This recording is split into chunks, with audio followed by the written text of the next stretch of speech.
To the Planning Board meeting, July 7th, 2026. We're going to start with a roll call of our Planning Board members. Stu Hardy. Present. Adam Raposa. Present. Rosemary Eva. Alan Myers. Present.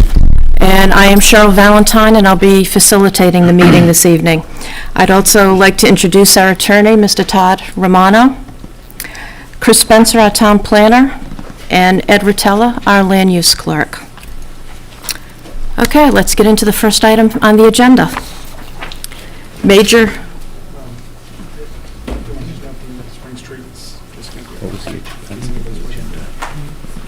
Okay, before we get into the first item on the agenda, we're just going to know we have a quick item on Spring Street. The applicant advised us of some amendments to the application and a request that the matter be continued to April 4th. Madam Chair. I'm sorry, August 4th. Thank you.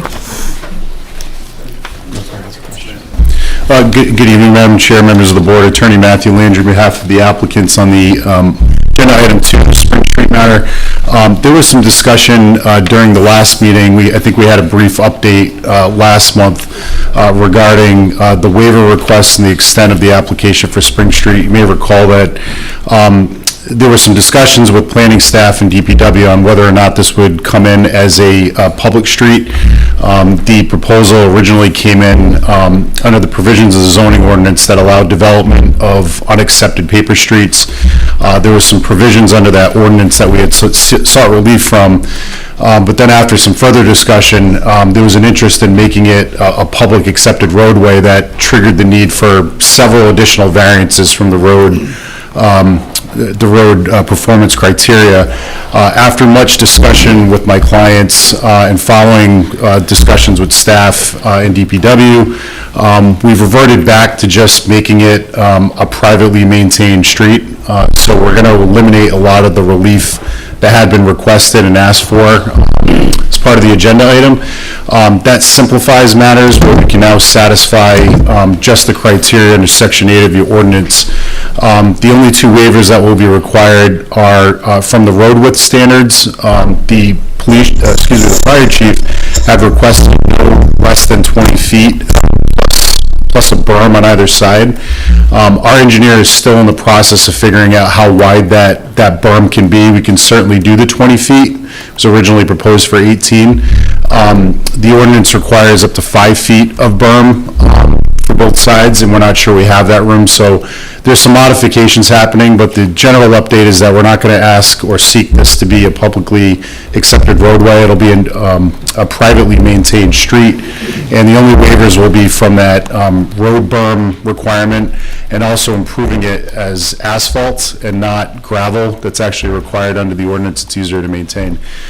So with that being said, we asked for the continuance because there was some discussion about a site visit for Spring Street. This is one of my other agenda items. I know Ed and I had been going back and forth with scheduling of that. My client will make himself available at the board's convenience.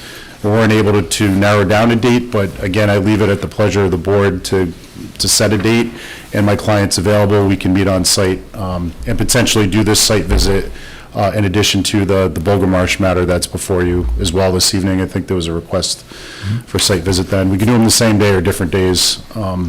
So really the continuance is to modify the waiver requests to simplify things and to accommodate the site visit that the board had requested. Okay, thank you. Did you have a question, Rosemary? Yes, I do. Mr. Landry, your certificate of completeness or the time clock, do you have sufficient time for that, or you want an extension of that tonight too? Yeah, I think we had extended it at least until this month, but we would certainly extend it the additional time to accommodate the site visit in the next public hearing on August 4th. July 30th right now.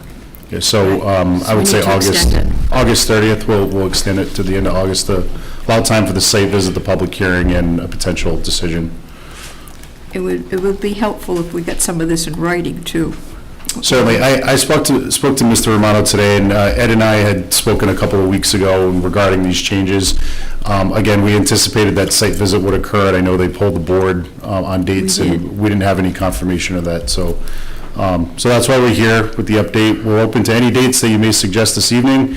My client is around and can accommodate the board's schedule, so. I think we have to do it formally, correct? Yeah, Ed already mentioned that, and he will be going over that with us before the end of the meeting to schedule dates for both site walks. There'll be a formal vote then.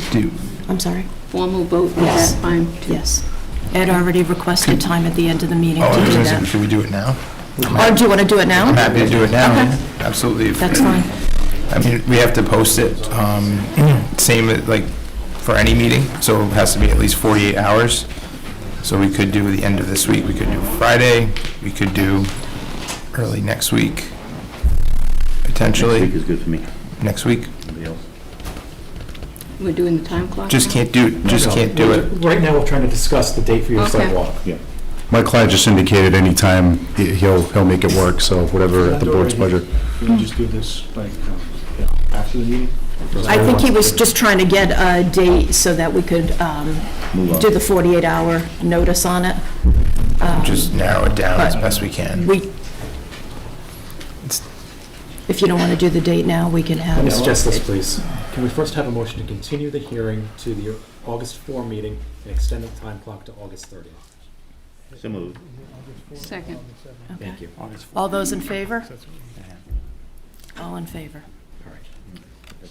Okay. Now, do you want to discuss scheduling the site visit now or via email? Email. Please. Email? Yes, please. Okay. Okay, that's fine with me. Mr. Rotella will be in touch with you, Mr. Landry. Okay, thank you. Thank you. Good? Good.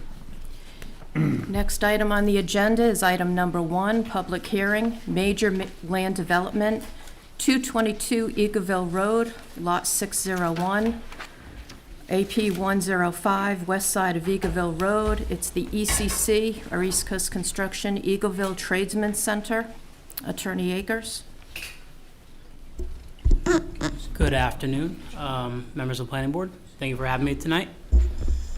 So, I guess where we left off was a request for an environmental screening that was agreed to between the board and my client. My client engaged Hawk Environmental to provide a screening report, and it has about 180-something pages in addition to the report itself concerning what it had reviewed in its screening. The conclusion of that report that there were no indicators of any environmental hazards, or PECs, I believe is the term they used. I know that was provided last month. Weston and Sampson reviewed that for the town and provided their findings as well, and I believe throughout most of their recent letter that they found pretty much all the issues to be addressed. Their only points they brought up were, when doing construction as far as, stormwater management, prevention of that nature, or if there was an issue that comes up while during construction, to respond to that appropriately. And then I also received the planning, or the planning department's recommendation letter as well.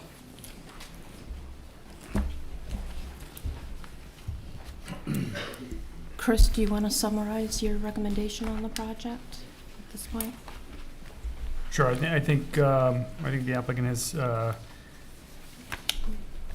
provided all the information that was requested from the planning board. They've done a thorough job in terms of the review of the site, and I think the traffic, as we had indicated, is very light for that site. Again, it's a tradesman center. It's pretty low in terms of the volume, both in terms of overall as well as peak. And I think it's the project meets the requirements for the zoning. So our recommendation from a planning perspective is approval from the planning board. Does the planning board have any questions before we open it up to the public? Stu?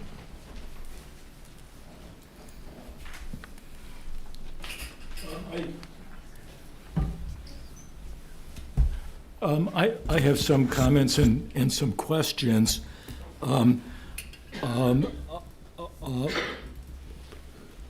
Back when we approved the initial proposal, which would not have involved a building, just storage of materials. We did put a condition into our preliminary plan that there be plantings, and I can read that to you if you'd like. This is a decision that is dated back in 2022, and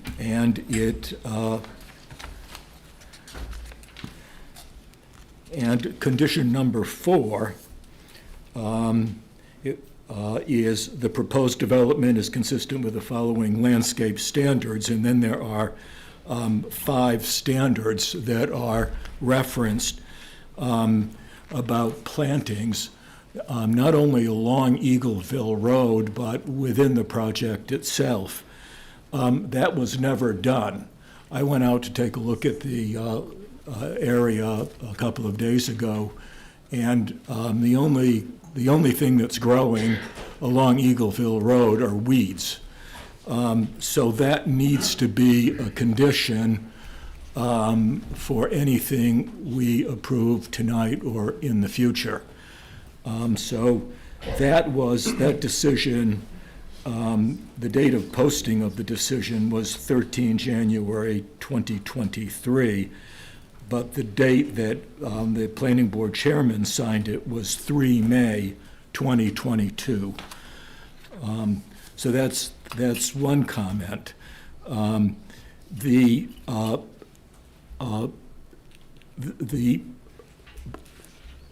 current plan certainly needs an operation and maintenance plan for stormwater management.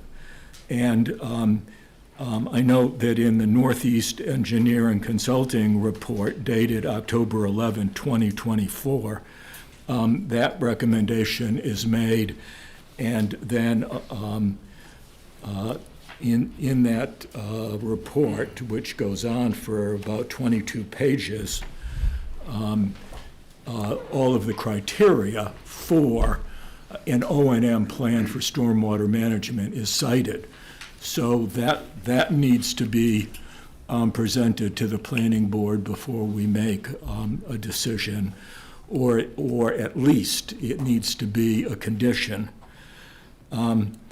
We also need a determination of applicability letter from the building official under our own Tiverton Code of Ordinances, Chapter 65.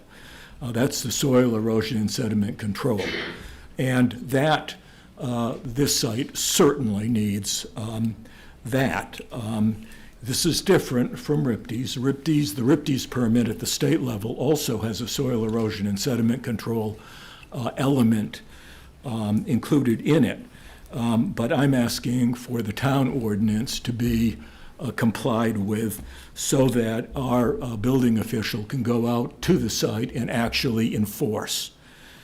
I have a question at this point. Does the fire marshal or the fire chief agree to waive the requirement for a letter addressing adequate water on site for fire suppression? I didn't see anything in my packet, but I might have missed something. I know that that issue came up in the TRC meeting. Yes, and we requested a waiver from that issue, because that, right now, there is no water. So that'll be something for the fire department to review when that time comes to install. Well, but do they agree to waiving the requirement right now? I believe we requested a waiver at last meeting from the planning board, which that was granted. Yes, I know, but I'm asking, what does the fire marshal and the fire chief have to say about that? Are they agreeable? Can I take a sidebar? Because I think you're not asking actually for a waiver or a waiver that would just never get done. I think you're asking for a delay. Or are you actually asking for a waiver? From the requirement that you get a letter from the fire department saying that you have, that there is. I believe the waiver was there for preliminary approval. That is my understanding of the waiver that was requested. Are you talking about a checklist item, Mr. Hardy? Yes, Okay. yes. I think it's well, I don't have it written down here, what the checklist item is. Okay. But there is a requirement at this particular stage in the application process. And maybe I'll ask the planner, have you talked to the fire chief or the fire marshal? Are they agreeable to waiving this checklist requirement? I know they were attended the TRC meetings related to this. Yes, and I they read understood exactly what that, and they was- did raise the issue. Yeah. Well, okay, you've answered my question about that, thank you. So I'd like to go on and point out that what we see on the ground now differs from what we were shown on the original plan back in 2022 and 2023. And as a matter of fact, if you take a look at the new plan, can we put the new plan up on the screen that shows the entire site? So you can see that what the engineer has done is taken the original plan that was presented to the planning board back in the early 2020s and has added the building. So what I recall seeing is 20 bins of material and about 3 larger areas depicted as fill. Actually 5 fill areas, all of which are way back on the property, a lot farther back from Eagleville Road than we now see. When I was out there the other day, I noticed piles that were about 30 feet high that were very close to Eagleville Road. We wanted to get the piles pushed back so that any blowing, any dust wouldn't affect Eagleville Road or anybody on the other side, any of the residences on the other side of Eagleville Road. So apparently the new plan is to go back to that original concept of moving the material. This would be to the north farther away from Eagleville Road, which is an east-west road. That was never enforced, unfortunately. But if this is what you're proposing, we will enforce it this time, and it's certainly going to be an improvement. I just wanted to give you a heads up about that. And if anybody wants to put up the original plan on the screen, can you do that, Ed? I'm talking about the plan that was approved in You can't, well, yeah, okay. Okay. So the other issues are, we need to see on the plan the footprint, the diameter, or the measurements for those 20 bins, and if it's 5 or 7 or 3 or whatever the fill areas are, we need to see the dimensions of that, because those piles got a lot bigger than I ever thought they would. So we need to know what we're getting ourselves into. I'm not necessarily objecting to large piles. I just want to know in advance how big they're going to be. And we need to know what it is you're storing. And I'm assuming it's soil, sand, gravel, broken asphalt, broken up concrete, cement. But I would like to call attention to the Weston and Sampson memo of July 1st that refers to a manure pile. How did manure get into the mix? And is that something going forward that we're looking at? I know that there are some horse farms that, So all of that needs to be included in the next plan you provide to us, or at the very least, become a condition of approval. So again, the location of those piles, the dimension of those piles, and the composition. So those are my concerns. Thank you. Thank you, Stu. Do you want to respond to any of those questions yet, or do you want me to continue with the questions from the board? Respond to some of them. Lynn Small, Northeast Engineers. I can, Small. oh, sorry. Do you swear affirm the testimony you shall give to this board in this matter shall be the truth, the whole truth, nothing but the truth, and that this is your solemn affirmation? I do. Thank you. Thank you. Northeast Engineers, 6 Valley Road, Middletown. I can speak to some of the items. I'm not sure if it will satisfy all of the questions. I do know Phase 1 remains in construction, so we agree that all of the items on that plan for final build-out are not completed. Phase 2 represents what Phase 1 will look like when it's all done. We didn't change anything. You have the bins where they'll have things like mulch, sand, gravel, as he mentioned. East Coast is a site construction company, so you'll have materials that they would use, landscaping and construction materials, stone, gravel, etc. We do have stockpiles shown. They're as far north on the site as you can get without putting them in the wetlands. That's where they have been shown. I don't know if that's where they all are right now. As I mentioned, if you drive by the site, it is in construction.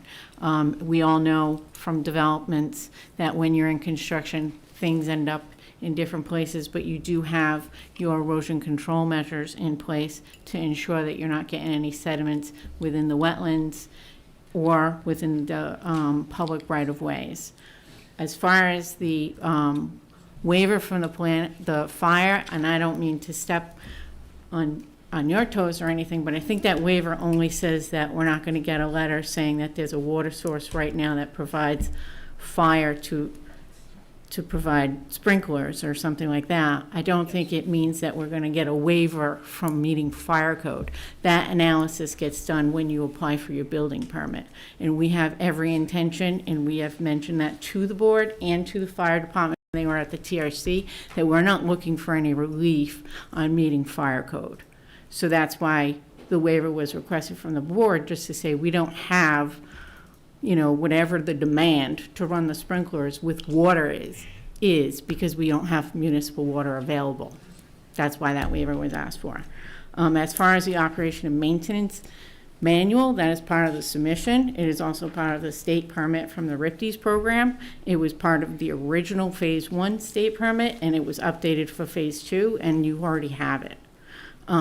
As far as the erosion control measures, those are included already on the site plans that you have before you, but I agree that when you apply for a building permit, we submit them again, and they're reviewed by the building official specifically to ensure that no erosion happens. That's not what I'm talking about. I'm talking about a specific Tiverton municipal code ordinance in our code of ordinances under Chapter 65. It's called the Soil Erosion and Sediment Control, and it requires you to ask the building official for what is called a letter of to determine not eligibility, but Determination of applicability. So you need to do that, because that triggers a process whereby the building official now takes responsibility for going out to the site and actually investigating what's going on. So you have to do that. That's town law. We expect we're going to be subject to erosion control measures because we have a good amount of earthwork. So I'm not sure if that can be something that we make as a condition for that determination. We have all of the erosion control measures proposed on the plans, and that is something that we would do with the building official. Not sure if that satisfies your concern. I and want to the see the file. town ordinance complied with. I'm not suggesting we don't. Condition, Mr. Hardy. I have that written down. The O&M plan that you mentioned, I did find one in this submission. Ms. Small, are you talking about the one that was revised October 11, 2024? Yes. Did we get that? It Because is I in the couldn't submission. find anything. Yeah, It that was in the has July been 7th submitted. package at least, Mr. Hardy. In the July 7, that's The today. package for July 7th. I don't recall, but I'll get one from Ed. You got these, 2024-. the O&M plan was passed out on April 21st. Oh, sorry, the O&M plan was passed out on April 21st, 2026.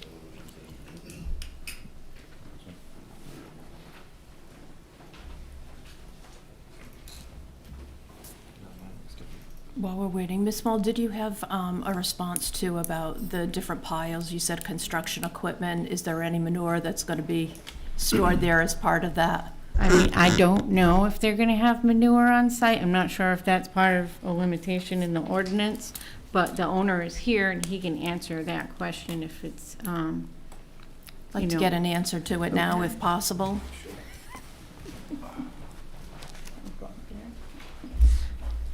If I may, can I stop off my client real quick? Yeah. Thank you. Do the plans indicate the size of those bins as Mr. Hardy had requested? I don't see that. I don't know that they're actually specifically labeled, but the site plans are to scale, so I could, scale that off right now. And give that to you. Mr. Hardy, do you want those scaled off right now or just made a condition of final plan approval? In the interest of time, I will propose a condition when we get to the point, when we get to that point. Mr. Hardy, I've read through this a couple times. I'm not seeing where this statement regarding manure pile is in the July 1st letter from Weston and Sampson. Can you please point that out for me?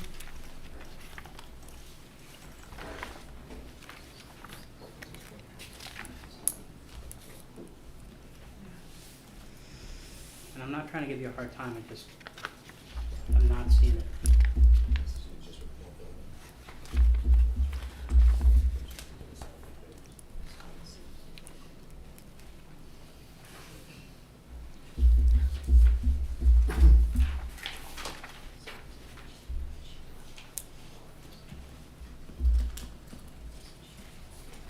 I can't see it right offhand, but, and I only mentioned it because I was really surprised. Does anybody else remember reading that?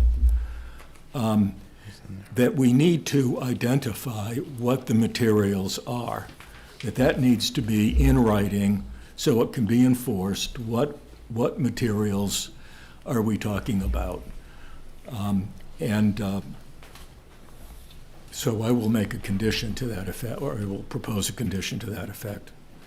And I will continue to look to find out where I read that. Thank you. Good. Unless you have an additional response that you want to make. Well, I would just say that. Hold on, sir. Oh, Billy Name? Reed, East Coast Construction, I'm sorry. owner. Slow down. Your name? Billy Reed. Mr. Reed, raise your right hand. Do you swear or affirm that the testimony you shall give to this board in this matter shall be the truth, the whole truth, and nothing but the truth, and that this is your solemn affirmation? Yes, Thank you, Mr. Reed. thank you. Your address, sir? 202 Chase Road, Portsmouth, Rhode Island. Thank you. So as far as the piles in the back, like Lynn Small said, the site's still under construction. It's a massive grading site from the original Phase 1. So the piles you see in the back is rock, materials all being stripped from the site to get the grade. So it is a kind of a, under construction as part of phase 1 as well, to get to phase 2. So as far as the manure, I have no idea about any manure on the site, to be honest with you. So I don't know where that came from. But Do you have any plans to store that there? I do not know. Okay. Construction materials being stone, gravel, kind of like everything he was talking about, a typical construction yard, basically. Thank you. And I think that was in the original phase 1 as well. And if I may, I did find it in here, Mr. Hardy, so it did mention that. Could you read it, please? Sure. It says the subject property is currently utilized as a material storage yard, which includes stockpile gravel, mulch, sand, and manure, as well as staging for construction equipment. There are no permanent structures present on the subject property. So it did mention manure. It did, so I'll have my client take a look at that. Yeah, And I'll unless it was loom, and it's calling them a manure, I don't know whether they're Yeah, so calling it we manure. can reach out to Weston and Sampson. Yeah. And clarify. It was the July 1st memo.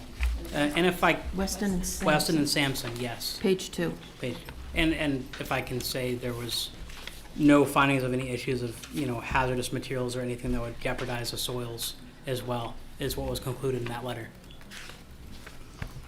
So just kind of Thank you. overarching point there. But before you leave, sir, you could probably help us out by making a list of building materials that you actually do plan to store there. Mr. Hardy, I'll discuss that with my client. Yeah, I didn't mean now, but I meant in the future sometime, because I want to see a written list. Well, I'll So look- so that it can be enforced. I'll discuss with my client, and I'll look at what the requirements are under the zoning ordinance with the town of Tiverton. And what was conditioned in the 22 decision. Mr. Hardy, do you have any additional questions? No. Okay, thank you. Adam? Rosemary? Alan? No, he just answered. Okay. Since this is a public hearing, I'd like to open it up to the public. Does anyone from the public have any questions? Comments? Anyone from the public? Okay.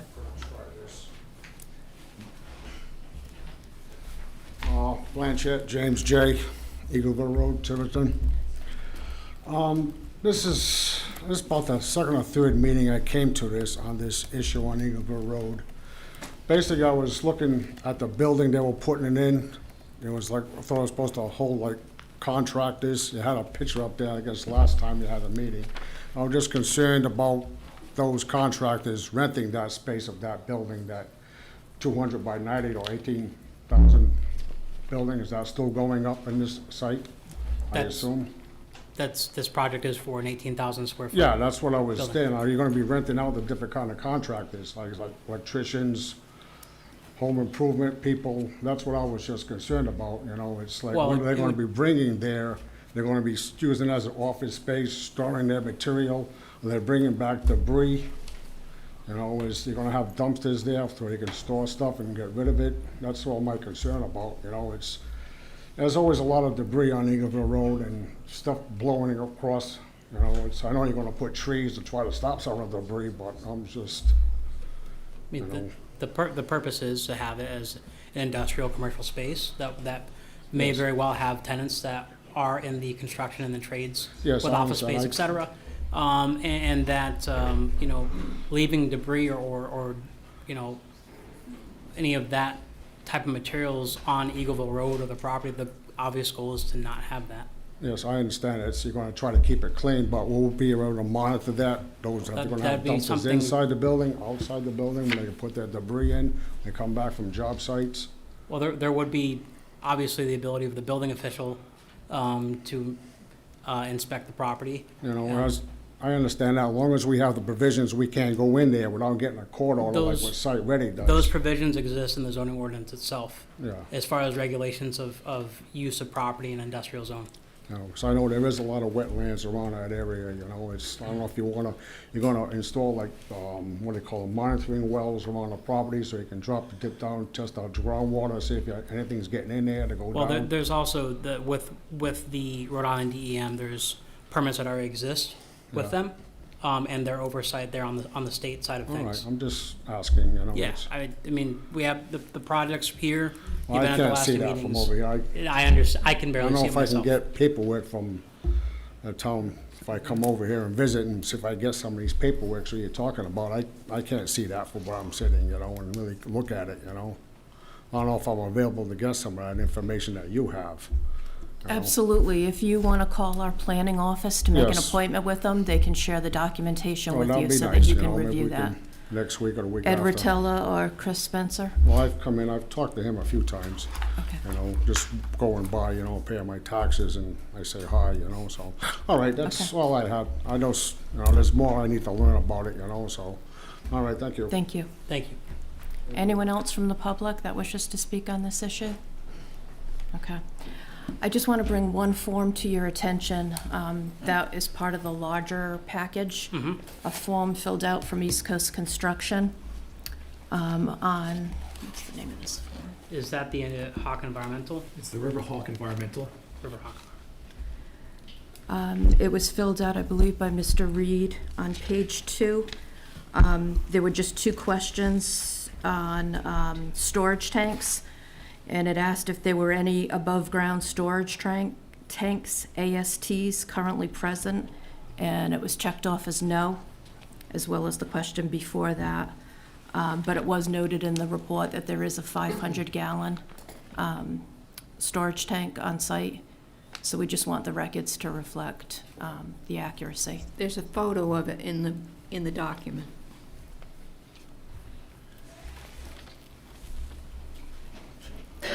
It's on page 2 of the questionnaire. All right, I'm just trying I'm trying to help. to Mr. pull up Akers, the hold on. questionnaire. So my guess is I probably filled that out as a no. And then having equipment there working, the fuel company probably dropped the tank off, so it's easier to put in the tank than just fuel the equipment up. So it's possible, so it's not a, it's a No. movable Mr. tank, Akers, basically. Page 78 of the PDF. Thank you. Like, I don't know what the That's question fine, is. we just wanted to make sure that the form for our records, once it's, you know, official, that we have the accurate information.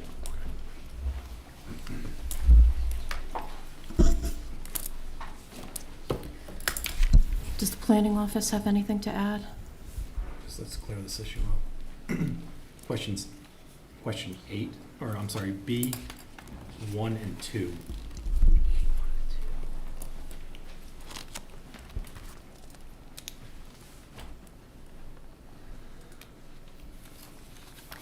It's actually B2 and C3, I believe.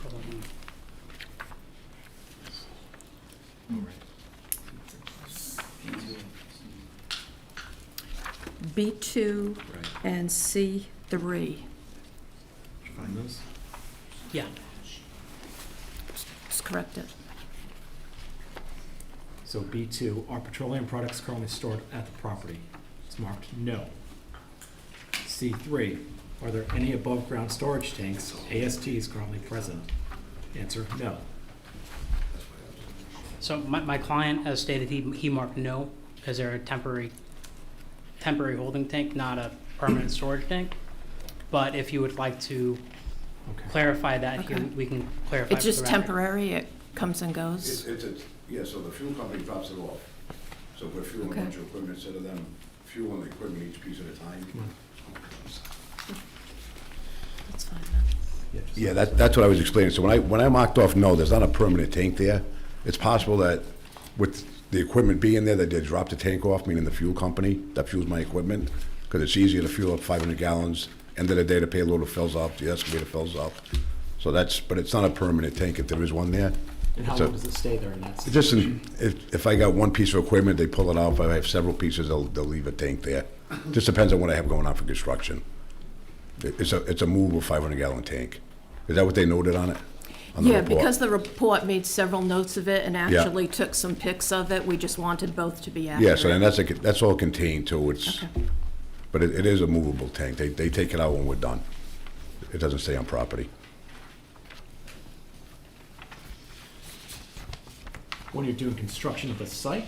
Yeah, so that site's under construction right now in phase 1, so I'm doing a massive grading, so there's probably a loader, a dozer, an excavator.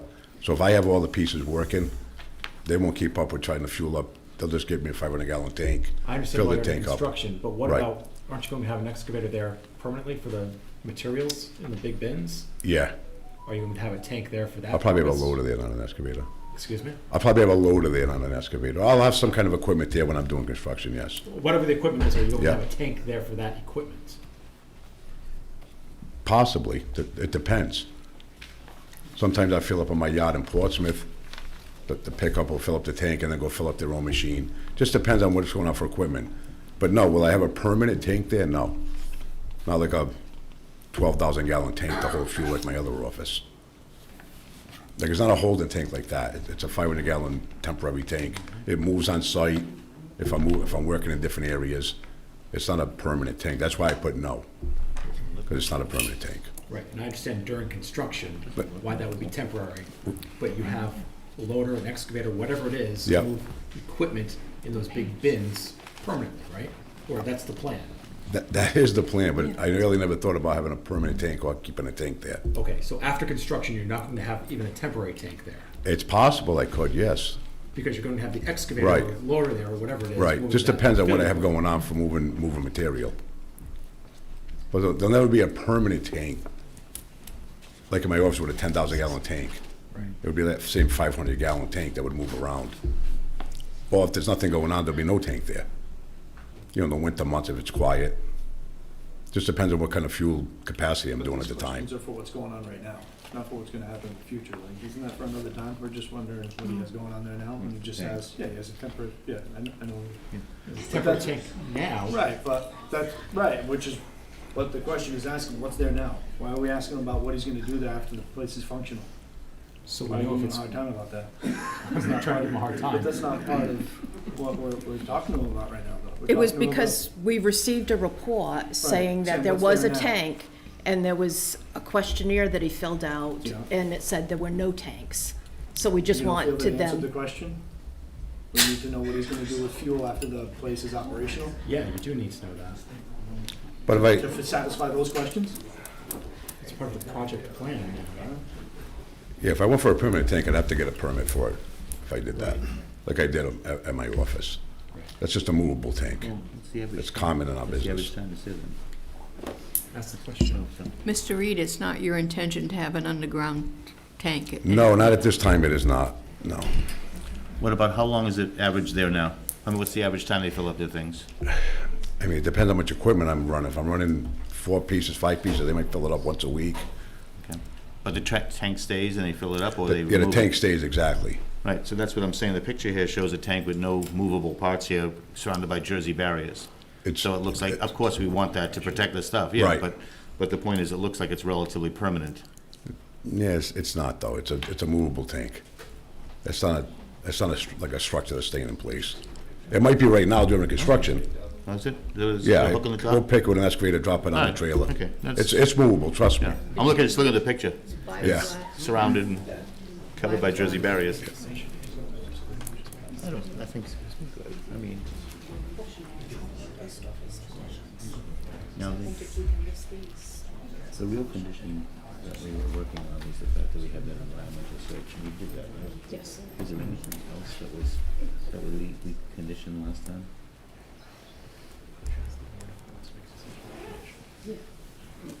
Well, what, so what are the conditions We have to list them. list them? Why So- don't you first poll the board, find out if it's ready to make a decision with conditions, and if there are conditions, what those are. So I think Mr. Hardy has a list ready to go. So we want to find out at this point if we're ready to make a decision. We want to list the conditions so that Mr. Romano can put them together, and then we can prepare a motion. So do you, are you comfortable with summarizing yours, and then we'll just add Yes, to it? I'm happy to, and as a matter of fact, I'll start with the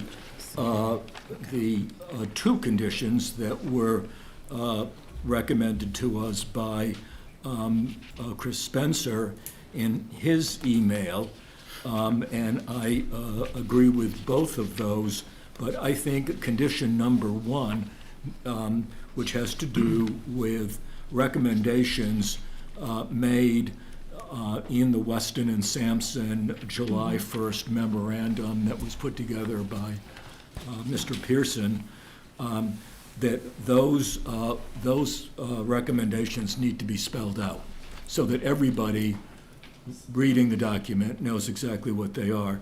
And so all you have to do is go to page 2 and 3 of Mr. Pearson's, Weston and Sampson's memo, and you'll see 2 bullet points at the very bottom of page 2 and 4 bullet points on page 3.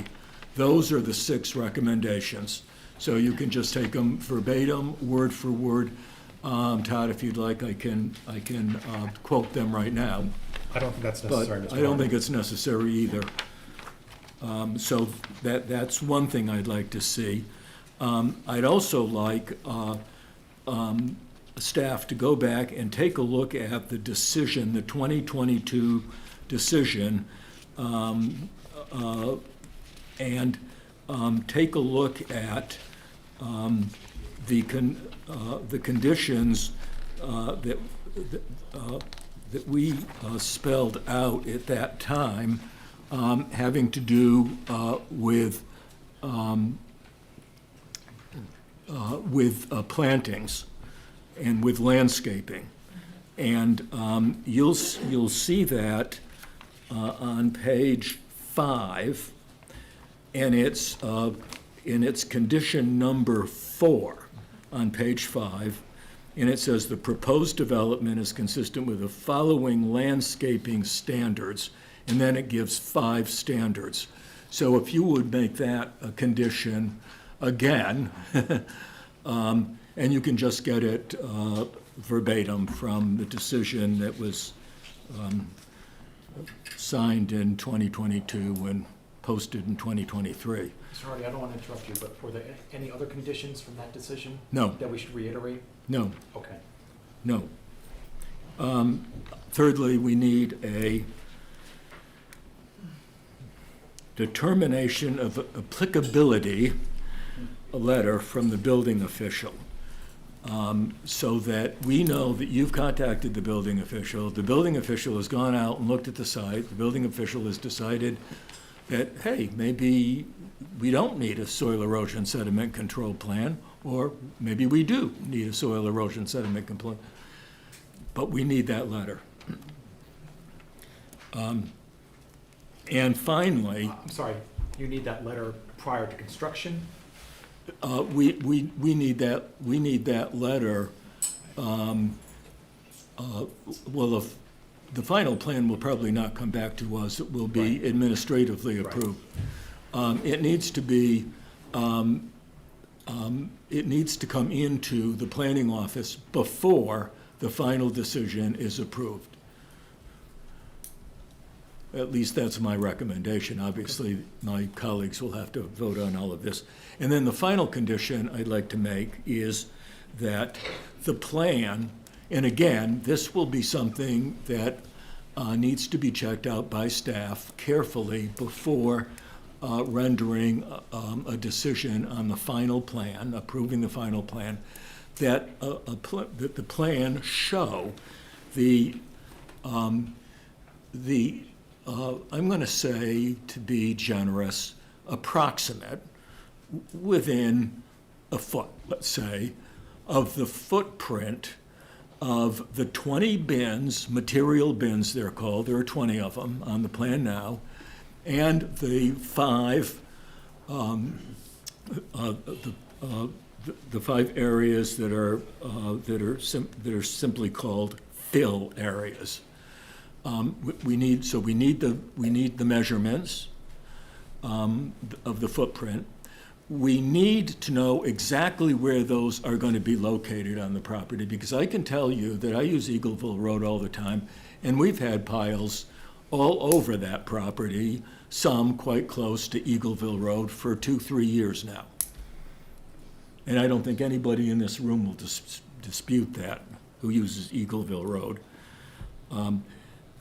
Thirdly, we need a very specific list, a definitive list of what building materials are going to be stored. So that the building official can go out there and make sure that's correct. So did I say that so that everybody on the planning board and staff? Yes, I think you did a great job summarizing that, Stu. Thank you. Does- Mr. Hardy, I'm sorry. No. I don't recall. We didn't set sizes on the bins when they were here in 2022. We discussed it, but we never put it in, I don't think we ever put it as a condition. We should have. We were told that we wouldn't even see material from Eagleville Road. Right. We wouldn't even see it. Okay. And we discussed the boulders that was mentioned in the decision as well, because I brought that up early on. Yeah. Rosemary, would you like to add to what Mr. Hardy had brought up then? I'm satisfied. Stu, did you want to add anything about the boulders, or are we No. all set on that? Okay. No, that's clearly depicted on the plan now, Okay, so it can be enforced. okay. You've got that. Adam, anything to add? Yeah, I don't really know what to say. I think that the ship has sailed as far as enforcing any of this stuff on this. I mean, to look at the site now, it looks like, Mr. Reed, most of the grade work is done? It's still being done. What would you say, 60%, 70% done? Yeah, so, I mean, as far as enforcing these bullet points that Stu was just bringing up, I think that's a little hard now. And not that it wasn't a bad idea at the time, but a lot of that work's been done. Well, those bullet points are actually, are very, very recent in their recommendations from our consulting engineer at Weston and Sampson in a memo that was just a week old. Yeah, no, I understand. And, as far as erosion control and stuff, that's all been done, but it's testing soil that's gonna be taken off-site. They've done 60% of the grade work already. What do you, I mean? Yeah, no, if we have a consulting engineer Okay. going out on site making those recommendations, I think we need to take that seriously. Anything else to add to Stu's? Okay. Stu, are you prepared to make that recommendation with those provisions? I would make it as a motion that we add all of those items, which includes amending one of the recommendations made by staff, accepting the other recommendation that was made by staff. That's consistent with all, federal, state, and local permits, accepting that, and then adding the new ones that I just reiterated. So I would make that motion. Just 1 second, Mr. Hardy. Ms. Valentine, did you want them to revise their application? Their No, river since it's environmental application? temporary. Okay, No. thank you. So we have a motion. Do We have a second? motion, we need a second. You wanna read what that motion is? The full Yeah, I'd motion? like to, thank you. The full motion. Full motion, please. It's not clear what's being, That's what I mean. Neither. I honestly, I lost track of Sure. what items are Let me being try. conditioned. Correct me if I'm wrong, Mr. Hardy. Your motion is to grant master plan and preliminary plan approval to the ECC project based on the findings of fact in Mr. Spencer's memorandum of July 1, 2026. No, I think that we need a separate a motion and a separate vote just to sort out and decide what the conditions are. Once we do that, then we know, then we are prepared to go on and have a discussion, because now we know what conditions have been set on the approval. So, Okay, I'll so I do it would in two like parts to, for I you. don't want to put, I don't want to race this thing forward. Okay. So, The conditions that Mr. Hardy has proposed, is that what everyone wants to hear? Yes. The first one, that the applicant shall, and I'm going to summarize these somewhat, right? Shall comply with the Weston and Sampson conditions of its July 1, 2026 memorandum. 6 conditions, correct. 6 conditions. Shall obtain all federal, state, local permits. The preliminary plan decision of 5/3/2022 required landscape and planting Plantings as part of condition number 4, that shall now be complied with. Soil erosion, chapter 65 of the town ordinances, specifically section 65-3, determination of applicability shall be complied with before final plan approval. The plans shall show the material bin and fill pile sizes and locus. Right? Location? Sizes, location, and materials. That was my next one. Okay. Final one, building materials shall be specified that will be stored on site. Just a quick question on the building materials. Should it just be reference what is permitted within that zoning? Thank you. Rather than actually having them specify, make sure that what it's saying is that the building or the material that is going to be stored on site is in compliance with what the zoning allows for. I believe that's fair. Because if something changes during the time of this, as long as they're in compliance with the zoning, I think that makes a little bit more sense than having them spell it all out right now. I'll accept that. I think what you want, Mr. Hardy, is a general list of items intended to be stored and otherwise always in compliance with the zoning for the area. Is that correct? Yes. Is that okay? A general list? Yes. Okay. Whatever's in compliance. That is fair. A general list, but always will be in compliance. Yeah. So if you will generally be storing, A, B, and C. A, B, and C, that is in compliance with That's the your industrial intent, zone. That's fair. good? Okay.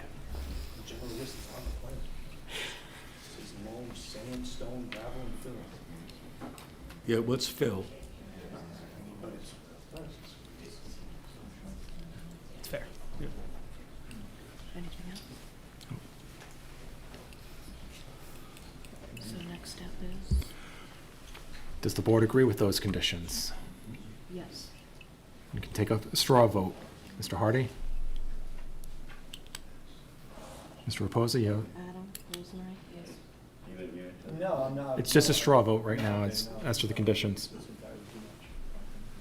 Okay. So. Do you want to have, it's no vote yet. Do you want to have a conversation about which condition you don't agree with, Mr. Well, I did, Reposa? but, you know, you guys are under the opinion that the engineer, you know, their bullet points are what we gotta go by. I don't agree with them. Oh, I'm sorry. Yeah, I mean, everybody seems to be on, accepting of Weston and Sampson's bullet points here, and I'm sure they're valid, and they were at one point. I don't know that they are anymore. So I'm not really willing to make them jump through hoops or something that, you know, for a ship that's already sailed, as I said earlier.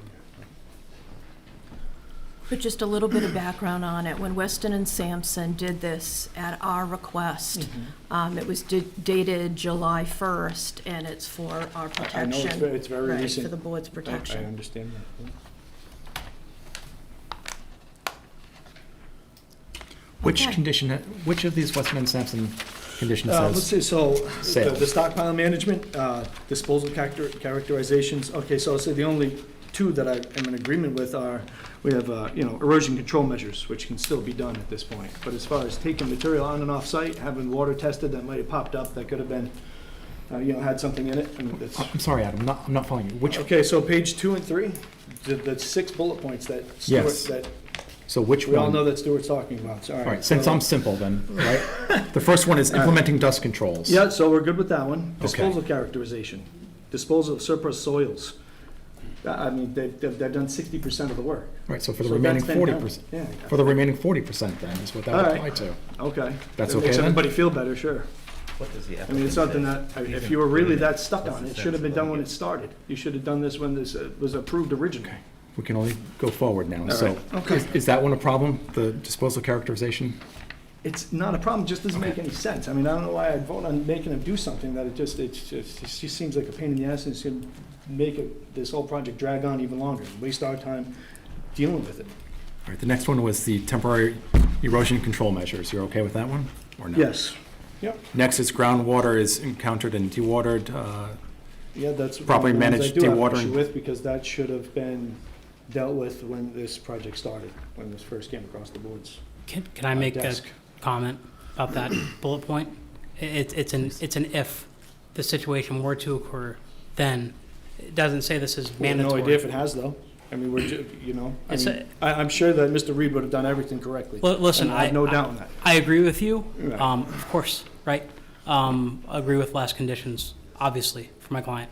I'm just wanting to note for the rest of the board, if they are going to make this a condition here, Yeah, that and- I just want to note that it's an, if this were to be And how do we determined or enforce it? found. And how do we enforce these? Weston and Sampson will make periodic site visits. I didn't know Do you have a that. problem with this condition? I just wanted to point out. Do you have a problem with it? No, I more have a problem with the All right, the next one. testing of soils. Next one is Weston and Sampson suggests contractor review subsurface conditions.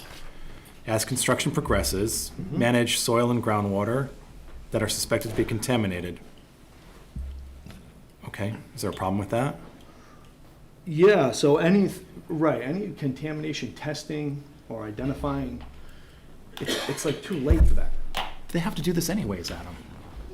When? Have they been doing this all along, Todd? Like since they started doing construction on If that they- piece of property? If they encounter suspected soils, they have Oh, to. they do, yes, absolutely. they But do. that's all this is saying, Okay, right? It's only saying saying if they suspect it. okay. So, right, but when they started doing construction, who was there to ensure that that was happening?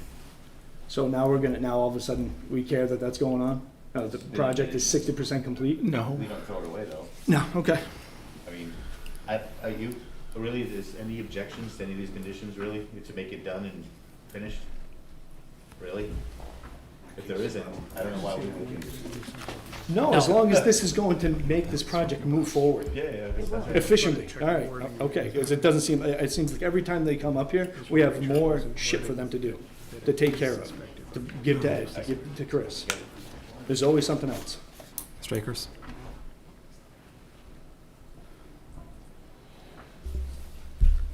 Woman's touch. Thank you.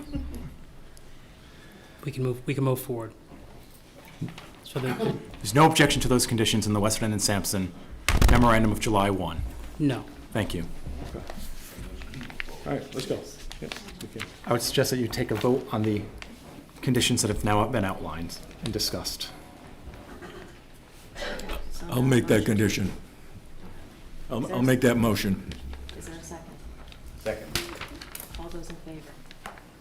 You got that, Ed? If anything's discovered, yeah. Okay. Mr. Hardy, next is it's the motion to approve master and preliminary plan. Or you can split it up if you want. I still have an issue, and by the way, I would have mentioned this at the last meeting, but I was absent for that meeting. I had to be absent for that meeting. I have a problem with waiving the checklist requirement for a letter from the fire department concerning the availability of water to suppress any kind of a fire. We know that these kind of operations can, particularly if there's any wood chips, for example, being stored, that there have been fires.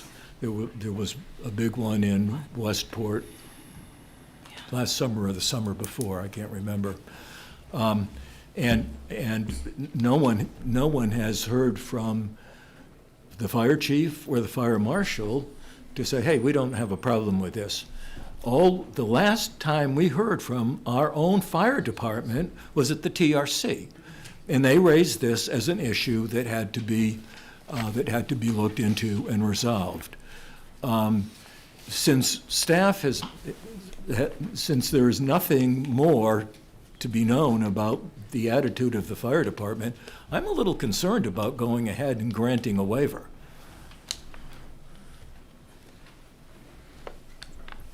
My understanding from the TRC is that the fire department wanted to make sure that that was done prior to construction or the issuance of a building permit. So I think that's where So they will make that decision at that time. during that, yes. Because then Okay, they'll have more I didn't information. attend the TRC, I'm not a TRC member, but if you tell me now that that is their position, then I withdraw my objection. That's my understanding from the TRC, yes. Okay, so if that is the situation, then I withdraw my objection to a waiver for that particular checklist item. I wish you had brought that up earlier, Stu, because we could have made a conditional Right. on the approval. Yeah. Thank you. But and as I said at the last public hearing, those are requirements that come up when you apply for the building permit itself. And it wasn't a request to waive those fire safety requirements from the town of Tiverton. It was just the determination because at this date and time, they don't have any water to test. That's all the waiver was. Thank you. You're welcome. Okay, let's go back to next step. Excuse me? Next step. We finished the conditions. So I think we're ready for a vote now. Okay.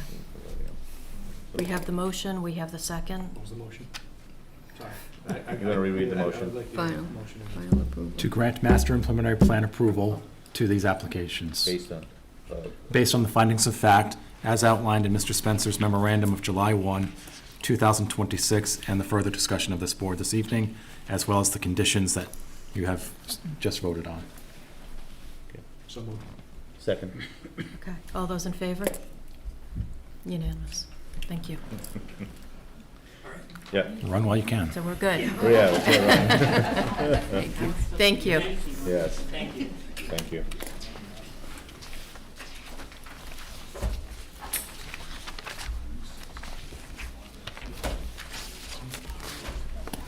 $1588 next? Chris, $1588 next? 1588, yep. Okay. Next project, item number 4, public hearing, 1588 Bogamash Road, Plat 215, lots 113 and 118 on the north side of Bogamash Road. This is a major land development comprehensive permit application, also known as Crandall Commons.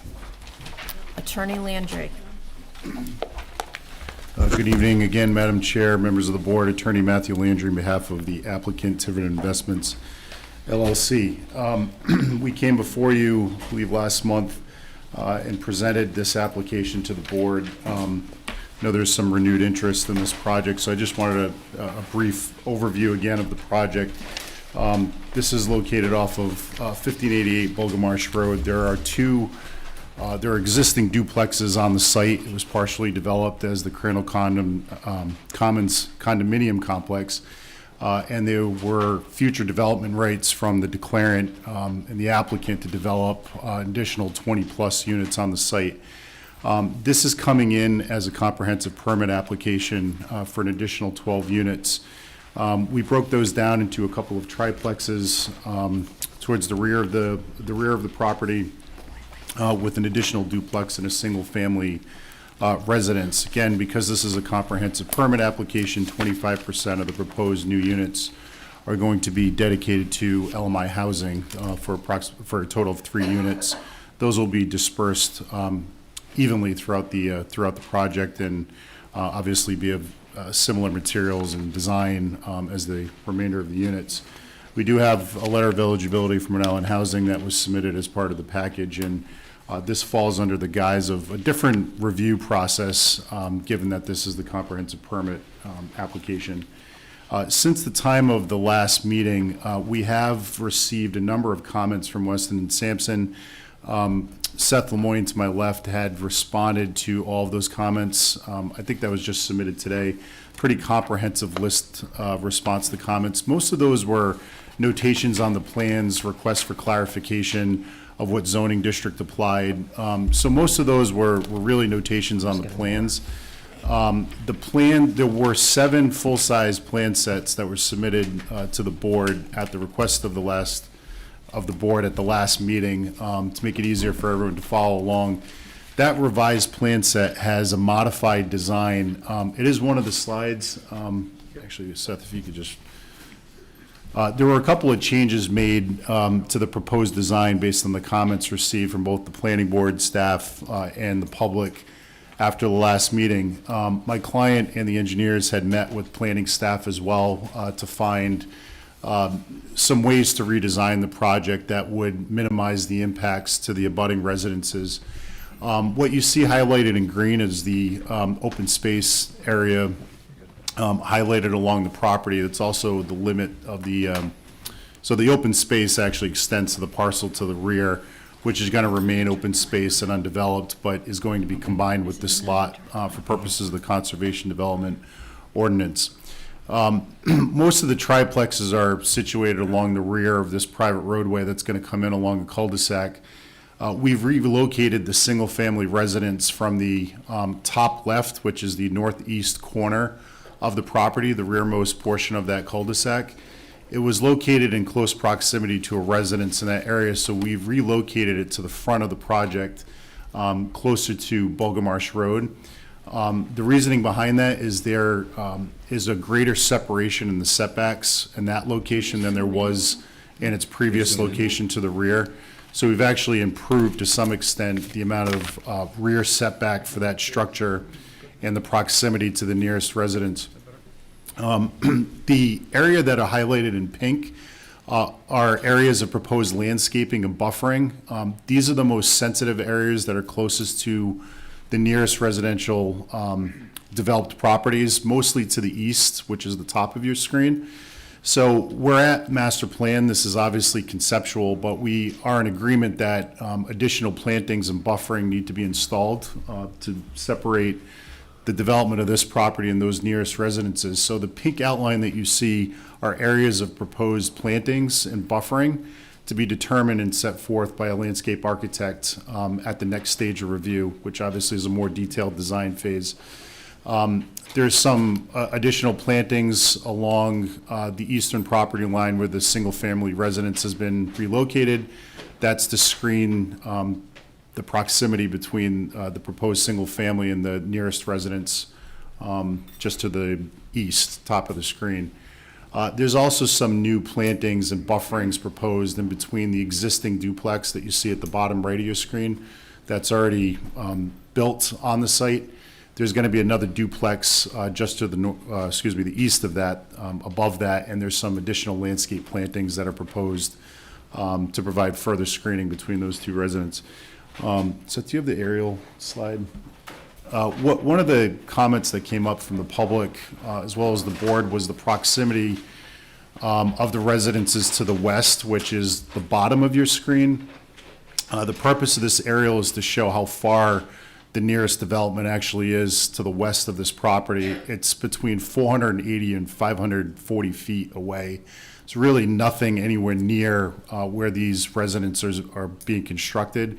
That was deliberate. We deliberately sited these structures to the west or to the bottom of your screen along this proposed roadway because there are no residences anywhere near that property line. So we're situating them as far west or to the bottom of your screen as possible, and the nearest development to the west is almost 500 feet away, and that's pretty significant. There will really be no disturbance to any existing natural features there, and we've situated these further away from the residences that are to the top of your screen along Indian Hill Road. Really, the complexity of this site is that, one, it was rezoned to 3-acre zoning. It used to be R60, which would have allowed far more density on this site historically, and that's what it was when my client acquired the site. You also, because it's multifamily, you fall within the CD zone, the Conservation District, which requires a 75-foot no-cut buffer, substantial setbacks from the roadways, and you really can't do anything on the site. You'd be so constrained that you can only really construct the roadway outside of the setbacks and with that no-cut buffer. So the relief that's being requested has been minimized to the greatest extent possible. We've shifted some of these structures to improve upon the setbacks, but you really can't build on this site without relief from that zoning district that is incredibly restrictive for really anything, let alone LMI housing that is greatly needed in town. We do comply with the open space requirements, though, so that, I think, is a significant improvement. We're combining that lot 113 that's directly to the left of your screen We're adding that to this lot for purposes of the open space calculation. So that will be preserved in perpetuity, all that green area that you see there. So we've preserved that to the greatest extent possible, and we do satisfy that.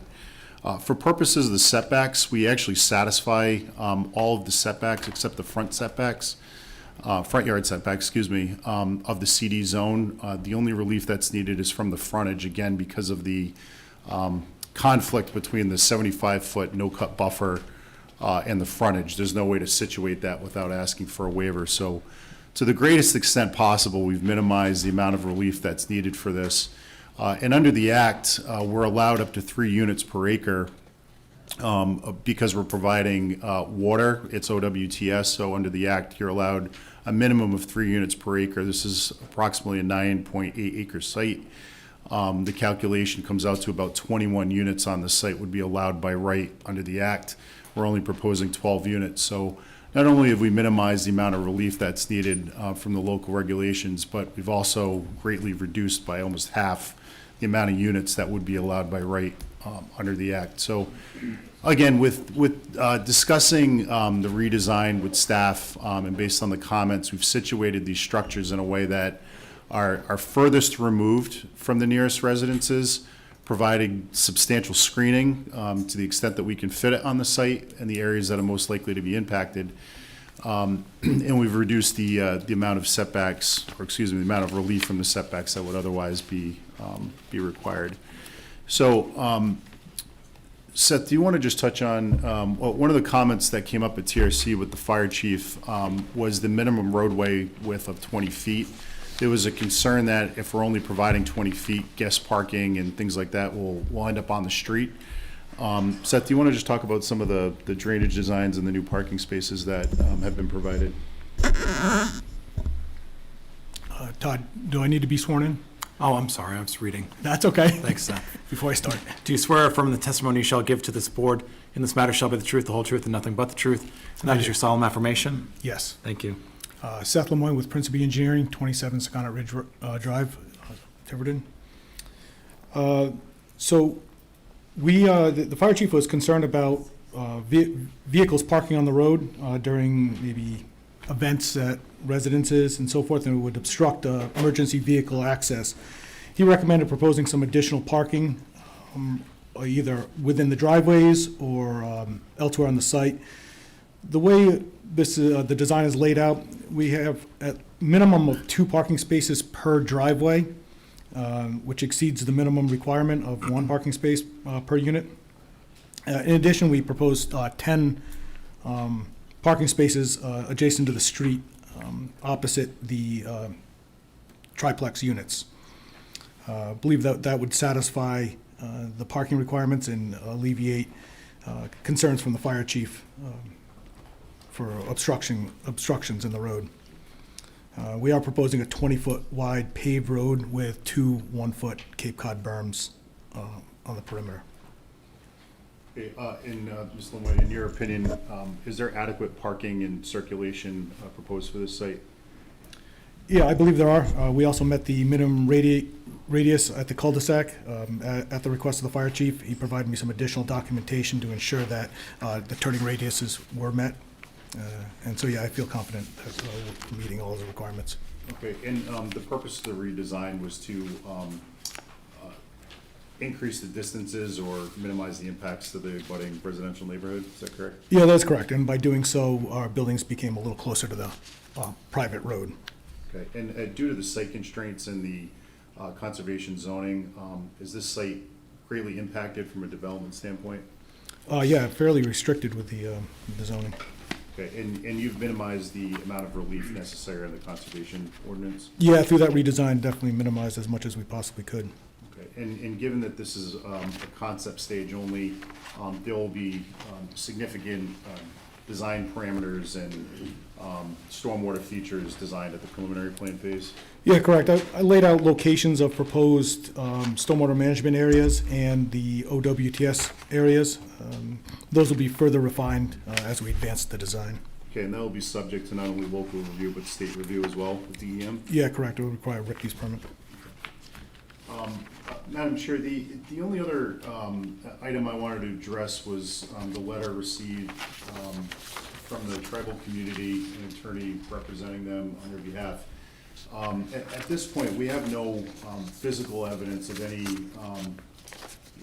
archaeological significance or any protected or sensitive areas on the site. It is an already disturbed site. My clients are very familiar with it. They've had a Class 1 survey performed. There are no specific features identified or located on it. But we are sensitive to that interest, and we don't want to be dismissive of it.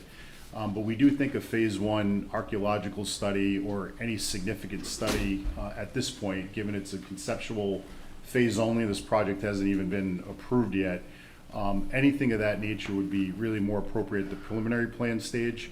And what my client has suggested that we do and would be willing to do, certainly as a condition of any approval, if it's the board's desire, is to submit this to the state HPHC, the Historical Preservation and Heritage Commission. That's generally a stage that the state gets involved in with state permitting anyway. They would have purview over any sensitive environmental features, archaeological significance on site, any protected resources of that nature. I think it would make a lot of sense to send this for an inquiry and a report as part of the preliminary plan submission. We would suggest having a report or some investigation of this site in that regard sent to the state and included as part of any preliminary plan submission item.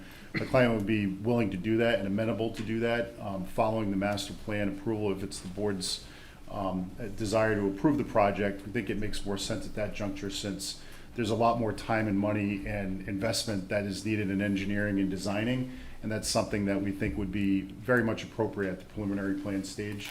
But we have received that correspondence. We are certainly respectful of that and will investigate it. But we think procedurally it makes sense to do it at that stage, given that this project has not yet been approved. And to investigate that would normally come during the preliminary plan stage, where further engineering and design and the project gets further designed at that stage. So I just wanted to mention that. It's something I have talked to my clients about. We're not aware of any specific sensitive features on site. Again, my clients own this property for some time. There's a significant portion of this property that's not even being developed, and based on the information that was submitted by council as a member of the tribal community, it was an approximate location. It seems to be an area between Bulgar Marsh, Indian Hill Road, and points north of this. There's really no definitive ID or location on this site, so we're not aware, without further evidence, whether or not a report like that would be necessary. But my client's certainly willing to investigate that through the state agencies and an appropriate professional at the next stage of review. So with that, those are the design parameters. Again, this is a very conceptual stage of review. We're at its infancy. This project needs to be further designed.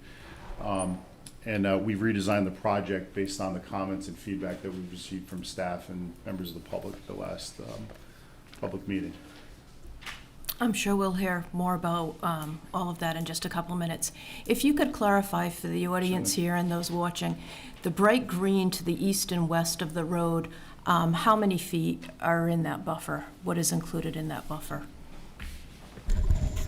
I have 150,064 square feet minimum is what is in the bright green. In total, what would you have between the structures or the roadway and the property that's to the east, let's say, the closest property? From the roadway to the closest property? Well, let's just From the talk about the proposed bright road. green. The proposed road.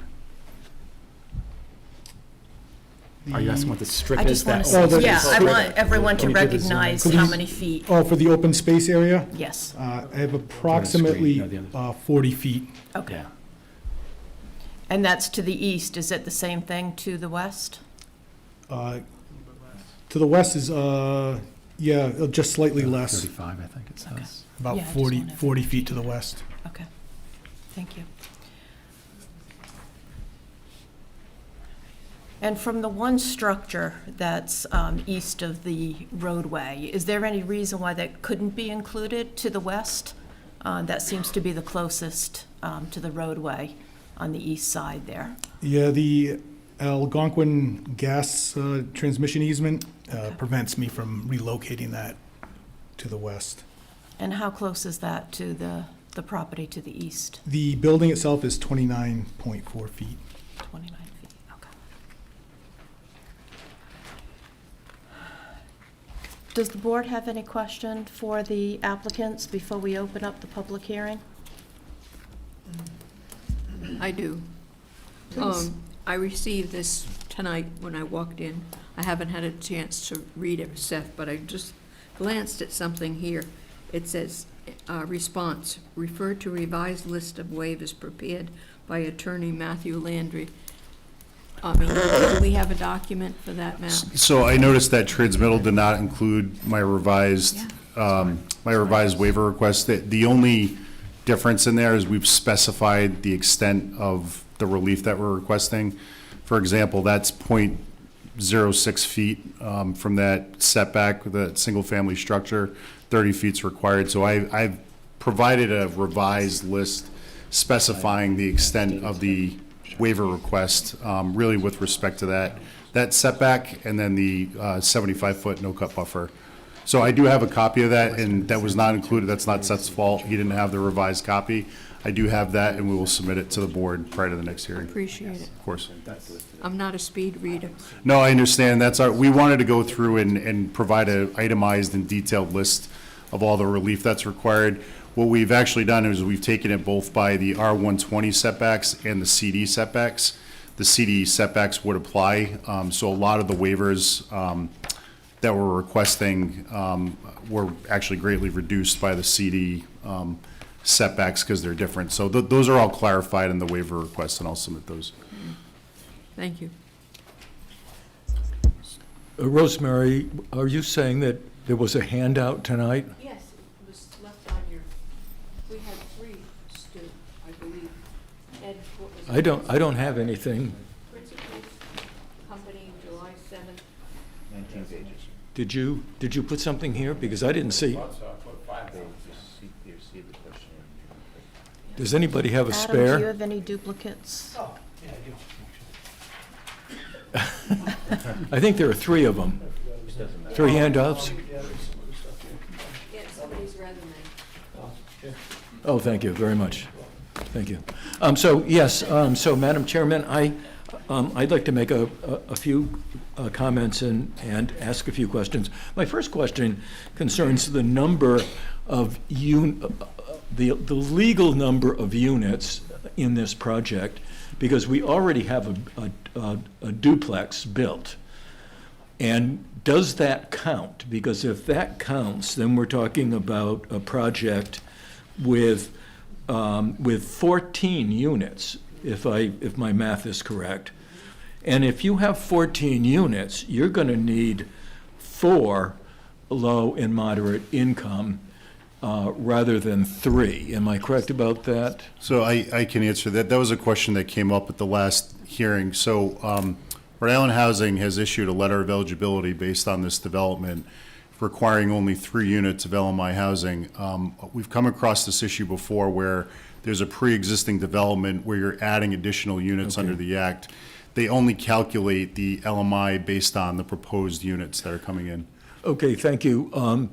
But would your client consider adding another LMI? And the reason I ask this is that Tiverton is never going to reach the state mandated quota for LMI units if all of these comprehensive permit projects come in at exactly 25% and not a smidgen more than 25%. So I'm going to ask every single applicant with a comprehensive permit project if they will please give us more. Well, we certainly evaluated. So as part of the letter of eligibility requirements, we had to submit a construction budget, fiscal impact, feasibility with the projections of the cost ratio. And, to make this project feasible, the market rate units are needed to help offset the costs of the LMI units. And, we have evaluated this. Under the Act, we're allowed to go up to 3 units an acre, which would be almost 20 units. I'm sure my client would love to increase the amount of units on the site. It's just not practical. 12 units was really the absolute maximum that he could do here, and could add the 3 units to make the project feasible. Anything beyond that could certainly make the project not viable based on the cost of construction and everything else. And this is a far less dense project than some of the other ones that the town has seen in recent times. It's not a 300-unit project where there's such a disparity between the amount of market rate units and the LMI units. There's a much smaller gap here where, 25% of 12 units is certainly a greater improvement. Thank you. You've answered my question. I would now like to refer to the memo from Weston and Sampson dated June 5.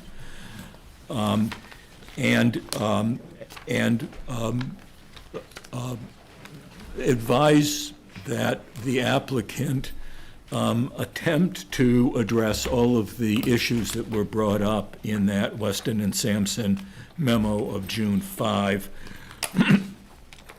because I think some of them are really important.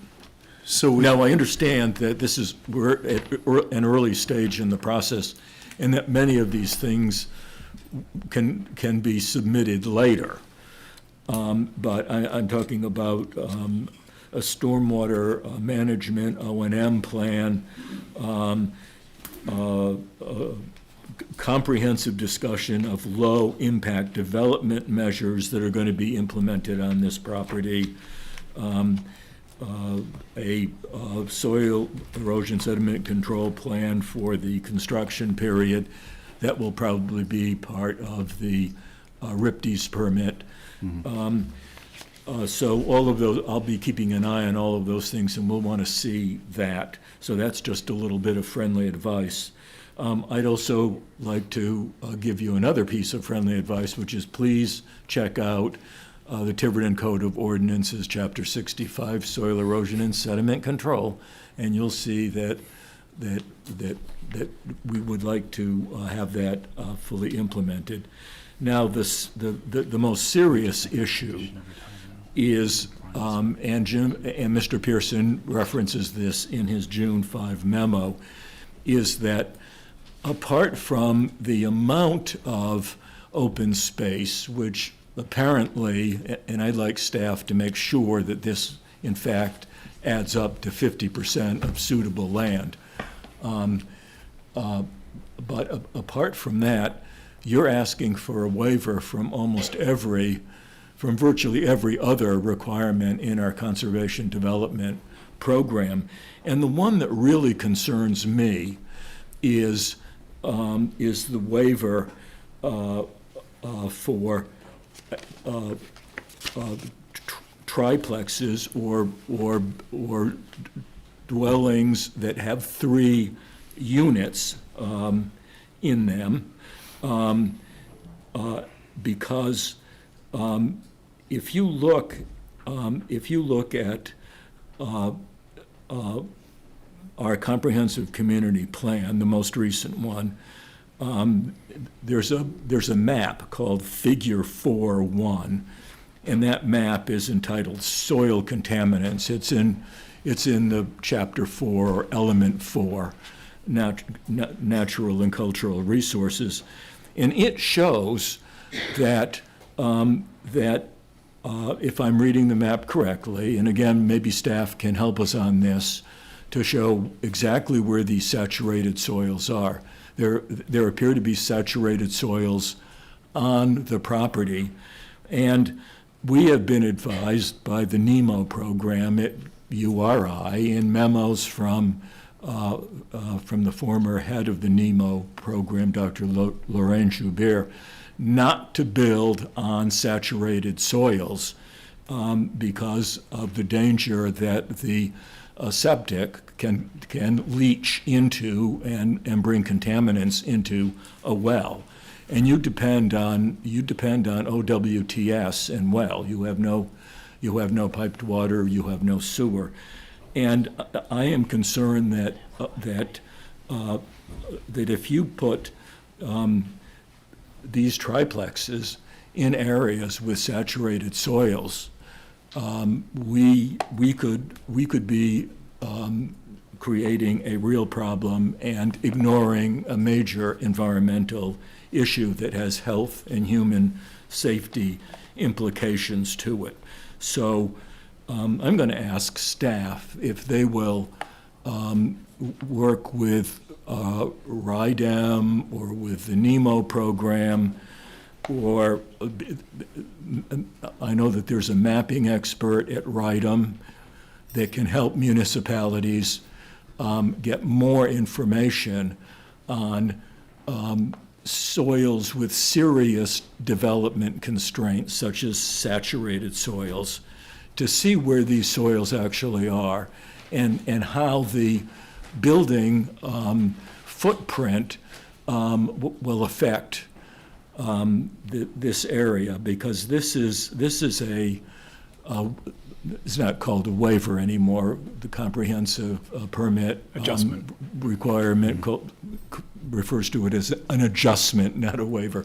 But I would certainly be opposed to granting an adjustment on the prohibition of 3-unit residential buildings on land that has no sewer or city water with saturated soils under it. So that's all I have, Madam Chairman. Thank you. Can I get some indication from staff that they'll look into this? Yeah, we'll take a look at the soils in general. Do you have anything else, Chris? Not on that, no. Okay. Any other comments from the board? Adam? Maybe just a quick education from Todd. It's not. So, education from Todd. So this piece of property has a trustee, another owner, and plus R.I.G.L Realty. So I don't know who, looks like the building is owned by 2 different people, and they have 2 separate addresses for the building, the existing building. And then you have R.I.G.L Realty holding the land. Okay. But I'm not quite, I just want clarification who actually owns the land and how it's. I would need to look at the Doesn't deed, matter. but I can can know clarify. that. So we do have an owner authorization from R.I.G.L, and we have the applicant is Tiverton Investments LLC. There were certain, so the duplexes are owned by 2 different people. They were sold to them. Yeah. There's a condominium association that was subject to future development rights for an additional 20-plus units in the rear of the property.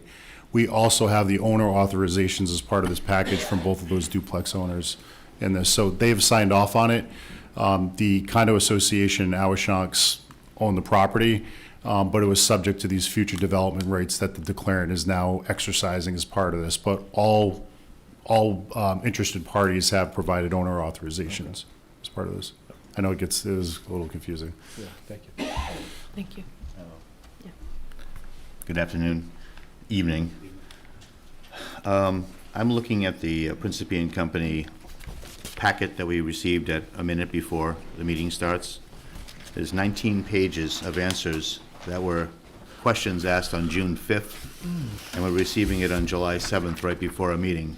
This is becoming more and more of a practice of getting these books minutes, not even minutes, before our meeting. How are we supposed to digest your answers and make a decision tonight on the voluminous waivers you're asking for? So I don't expect you to digest that all in one evening. I could say part of the problem was that we had to reevaluate the design based on the comments, and we wanted to ensure that the design that we were pivoting to, which is what you're seeing tonight, we had provided revised plans and that redesign several weeks ago in advance of this meeting, but we waited to respond to those comments based on the redesign so that we could adequately address what direction the project was going forward. And I apologize, it's not fair to get those the night of the meeting. Every meeting. Yeah, no, and I apologize for that, but I certainly don't expect you to digest that and all of that information for tonight. Are you asking for a vote on any of this tonight? No, Okay. no. No, and I wouldn't try to do that or pressure the board in that way. Okay. We just wanted to make sure the board had the information as soon as it was available. You have it, but I certainly agree to any amount of time that you need to digest So our that. time clock is extended? Yeah, I in think perpetuity at this for point, it's the end We're good? of August. or Right August. now, it's August 4th, but that Yeah. is the date of the next meeting. Yeah, and we can certainly talk about extending that. Yeah, we'll have I'm to not because, trying you to, well, and the other part of this is also a site visit for Bulgamarsh. I know at least some of the members of the board wanted to do that. We're certainly amenable to doing that and allowing the board sufficient time to conduct that site visit. So certainly the amount of time that the board needs. Our own internal rules say 7 days at least to digest this stuff. Certainly. So I hope we get that, any kind of changes like that in the future. It's not really particularly you. We've had other people that have done the same thing. I completely understand. Every meeting. Last meeting was an inch and a half thick of papers, and it's ridiculous. And I could say that the response to comments is mostly notations that were already included on the revised plans. A lot of it was clarification of what zoning district we were referencing and which one applied. We made some references to R60, but the CD zone applied, and so there was a lot of just clarification on the plans. So you've got written responses to those comments, but the revised plans that were submitted earlier had addressed most of those concerns, but I certainly understand your position. Rosemary, anything? Well expressed. Okay, thank you. I'd like to open up the public hearing for comments from the public at this point in time. Is anyone from the public?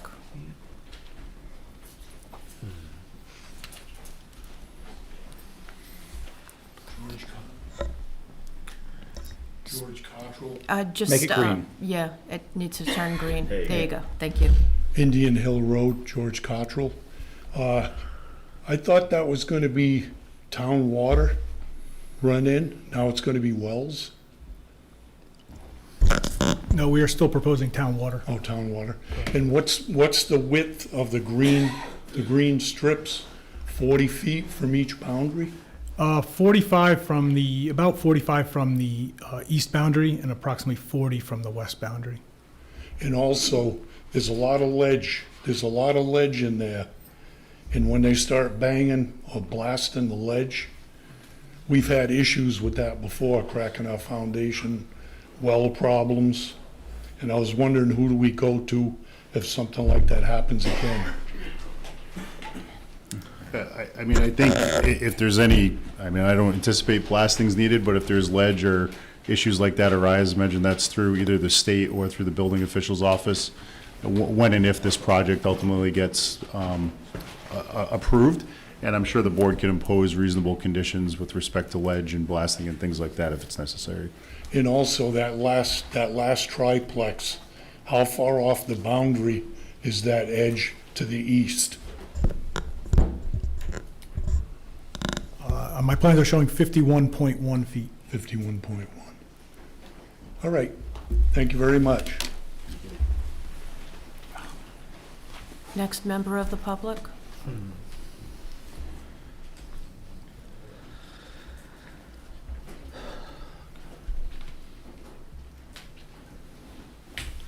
Hi, Jamie French. I live at Craig Avenue. I'd just like to be really specific about water. We don't have town water and we don't have municipal water, but we have public water. By public water, I mean the North Tiverton Fire District water and the Stone Bridge Fire District water. Municipal water means that you have town-supplied water. And town water means you have town-supplied water. Private water means that you have like a quasi-municipal private water districts. And I'd like to just be clear on that, because whenever we use the term town or municipal, it relates to something that we don't have here in Tiverton. And people become very confused as to the water situation here. Thank you. Thank you. Next member of the public that wishes to speak?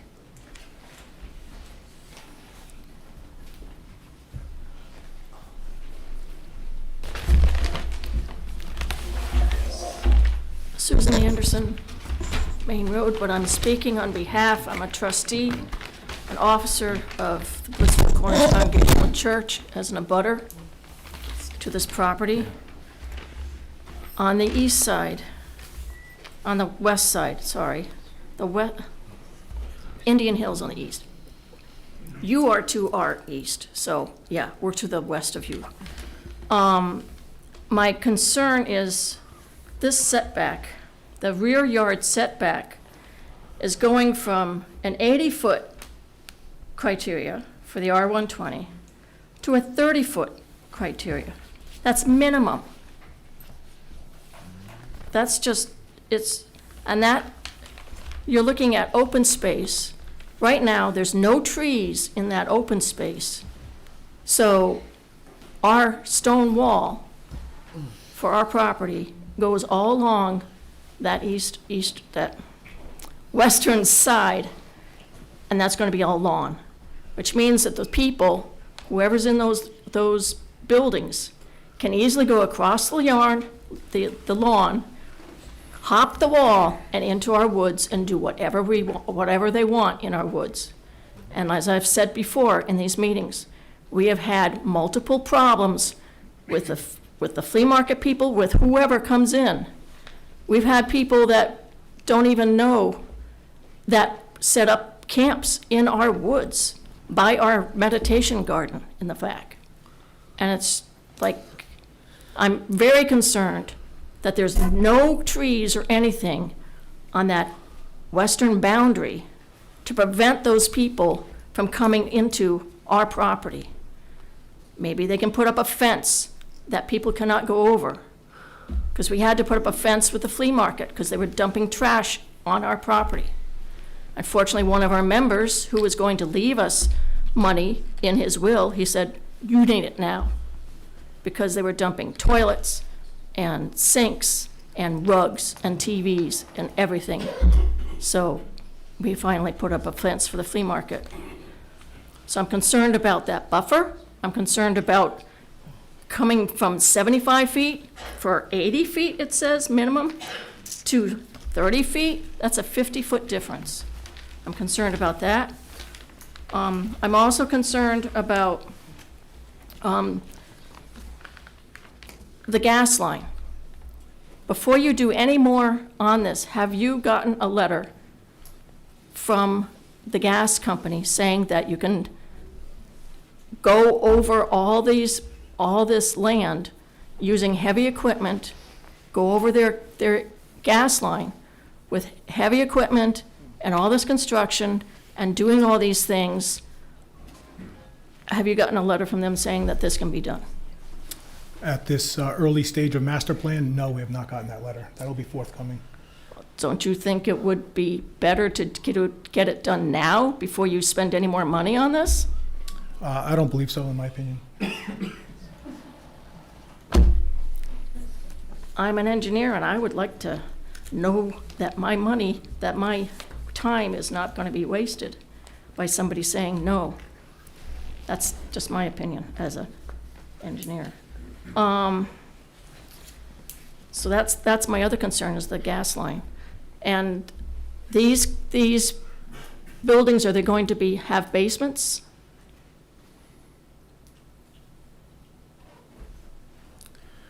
The ones in the front existing No, do? the triplexes. No, the one in the front does currently, and we are looking to put basements on the other ones, provided the water table is low enough. We do have some test pit data that has been extended partially up approximately where the roadway is now. That has some areas of favorable groundwater depth, some a little shallower, but no hydric soils in those areas, no saturated soils in those areas. All right, so I'm looking at the comprehensive plan map, as Mr. Hardy suggested in Figure 4.1, and there are a lot of hydric soils, severely high water table, that they look at on your particular property in this map. So I agree with him that you definitely should have a hydric soil testing, because we have a well, and I don't want our well to be affected. And the other thing that I'm sure the tribe will talk about is any concerning any archaeological study. you want to do a Phase 1 archaeological study through the Historic Preservation and Heritage Commission. I tried to get the state archaeologist down here to look at the stone mounds that I wasn't sure if they were native or not, or if they were pre-colonial. They refused, because the state archaeologist said, I don't know anything about Indian stuff, to put it bluntly. So she refused to even come down and look. So my suggestion is not to go through them, but to go through the Public Archaeology Lab, because they at least have people that are, unless the tribe knows something else or some other people that would be able to do that kind of a study. So that's my suggestion. Don't go through HPHC. They don't know anything about that according to their state archaeologist. Thank you. Now, if anybody else from church, we are 3 of the 5 trustees here. We are in charge of the property of the church. Last time, we have our church clerk here. Last time we were here, we also had pastor and his wife. So we are very concerned about this development. Thank you. Any other members of the public that wish to speak on this? Mr. Prusi?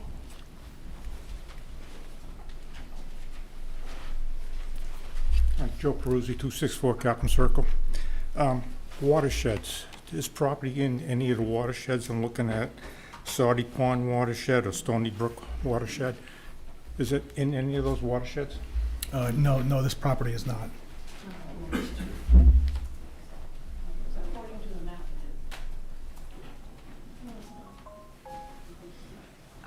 We just have one comment. Do you want to come up or have your husband come up? Either one of you. What did you say? I said according to the Watapa Pond. Yeah, so I was just looking at her map, and looking at her map, it looks like there is in the watershed, so something you definitely want to check. I mean, it's, you got septic systems, you're going to have runoff of water.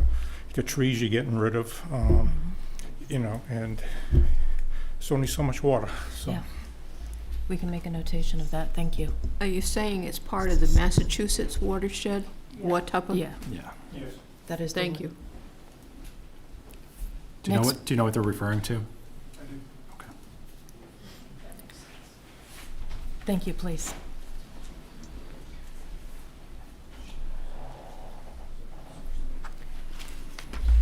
Hi. Just your name for the record, please. Sure. My name is Leslie Rich, and I'm the director of the Pocasset Land Trust, and I'm also an attorney representing the trust and the Pocasset tribe. For many years, there's been a lot of development in Tiverton in this area, in an area that's really been, it's very sensitive to the indigenous people.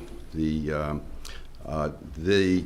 very first Indian reservation in the entire country was located right here in Tiverton, and that this whole area was subject to Indian wars, Indian settlements, going back probably hundreds and thousands of years. We're not saying that just this development is anything that special. It was brought to our attention because there were certain concerns about potential burial grounds, and so we decided to come forward at this point and bring forth this issue to the community that we have to really concern ourselves with preserving some of these cultural and historical issues and archaeological issues. And as was previously mentioned, the state really is, and we appreciate the sensitivity the developer has to the issue.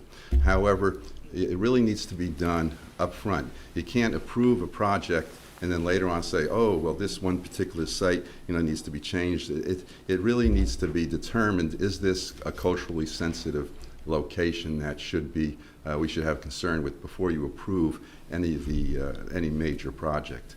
Probably we, as a trust, we've been was started maybe, I don't know, 5, 6 years ago. We've been developing more and more, and we're trying now to get involved with the community, and we'll try to work with the community. And we want to work with the developers to actually, we're not looking to just stop everything. We're looking to just preserve both the historical significance and, as was brought forward about the waterways. The water was very important to the tribal interests.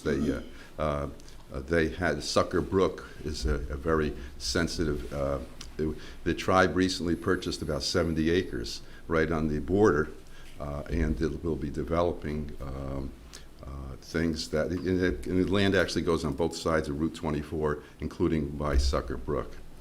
In any case, I have some members of the tribe here that want to express just the sensitivity that the issues should be looked at before we actually get into an approval, or into taking part, at least that a phase 1 study would be great to be done by a competent group. The state has not really been that cooperative, because there are no state laws that necessarily protect the indigenous people for these, unless you have a burial ground. If you can show a burial ground, there are particular statutes on that. But it's difficult, to say that we don't have headstones.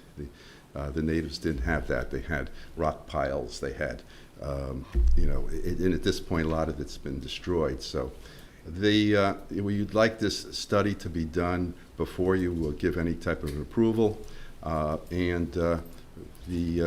we'd like you to, take that in serious consideration in many of your approvals that are these historically significant.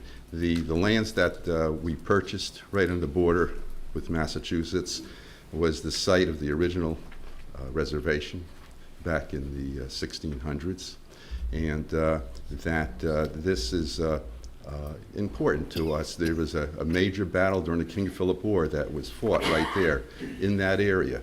And so obviously there's going to be a lot of burials, because there was a lot of people who met their maker during that time. So that, I think that this is a consideration that we do appreciate, that the community really look at going forward in the future. Thank you for your time and coming here this evening. We appreciate it.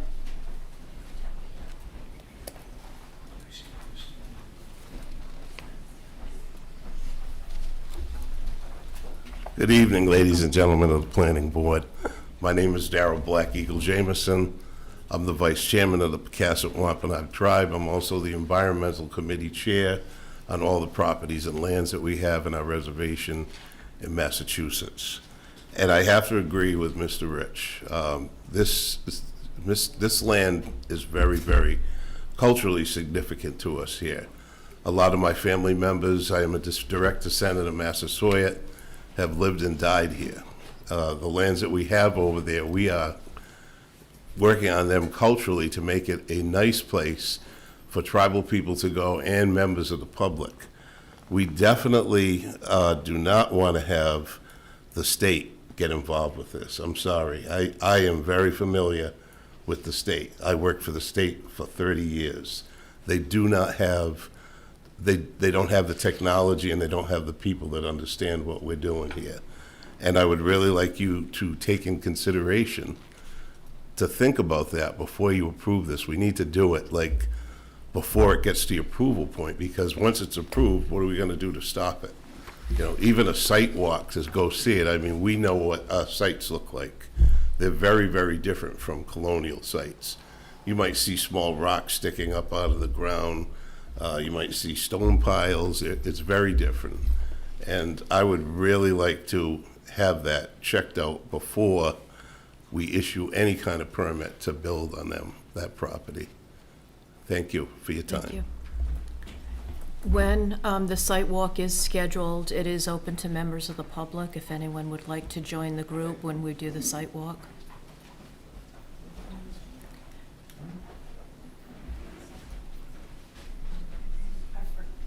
I forgot to say that when you have a site walk, do not have it now.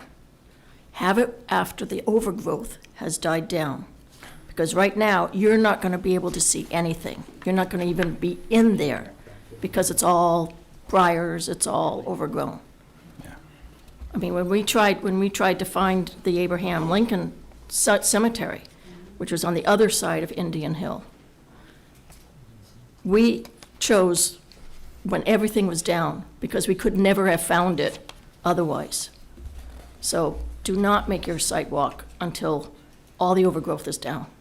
You're not going to be able to see anything. And they're not going to be able to see, if they want to come, they're not going to be able to see the ground either. The problem with a lot of it is the time clock on the project, so. I understand that, but you go down, you're not going to see anything except briars.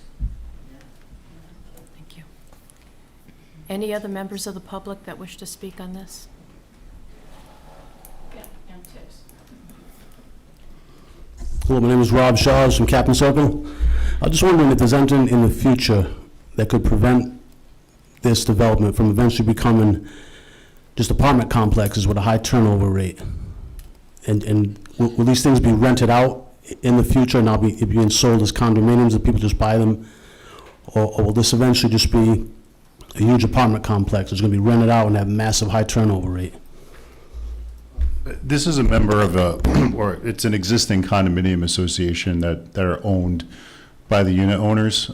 This is an expansion of the existing condominium complex. And could they ever sell out in the future to the developer? Well, the way the project is designed is also subject to Rhode Island housing and state law, based on the letter of eligibility that we got. So it's not as easy as saying we no longer want to do this or we want to start renting. There's a very specific standard of criteria that we need to adhere to, whether it's ownership or rental. So my client certainly did a market study based on what the market is in Tiverton and these types of units. There are existing units already part of this condo complex, so the idea is that not to have a lot of turnover with these rentals. But it could eventually be in the future. It would require a substantial change to the plans that we're seeking, the petition that's before this board that has 2 other stages of review. So it would be approved as either a rental or an ownership project that would require a modification, public hearings. It would also require a substantial change to the letter of eligibility from Rhode Island Housing because it's an LMI project. Low to moderate income housing, right? That's correct. I just see the same developer trying to shove stuff where it doesn't belong, and he's just bouncing from place to place to fill up his pockets, to change this town. Like they say, it's easier to hold on to something than it is to have to go back out and get it. So once this town gets lost, it's gone forever. So I would just like to ask the planning board to try to keep what this town is as much as possible. Thank you.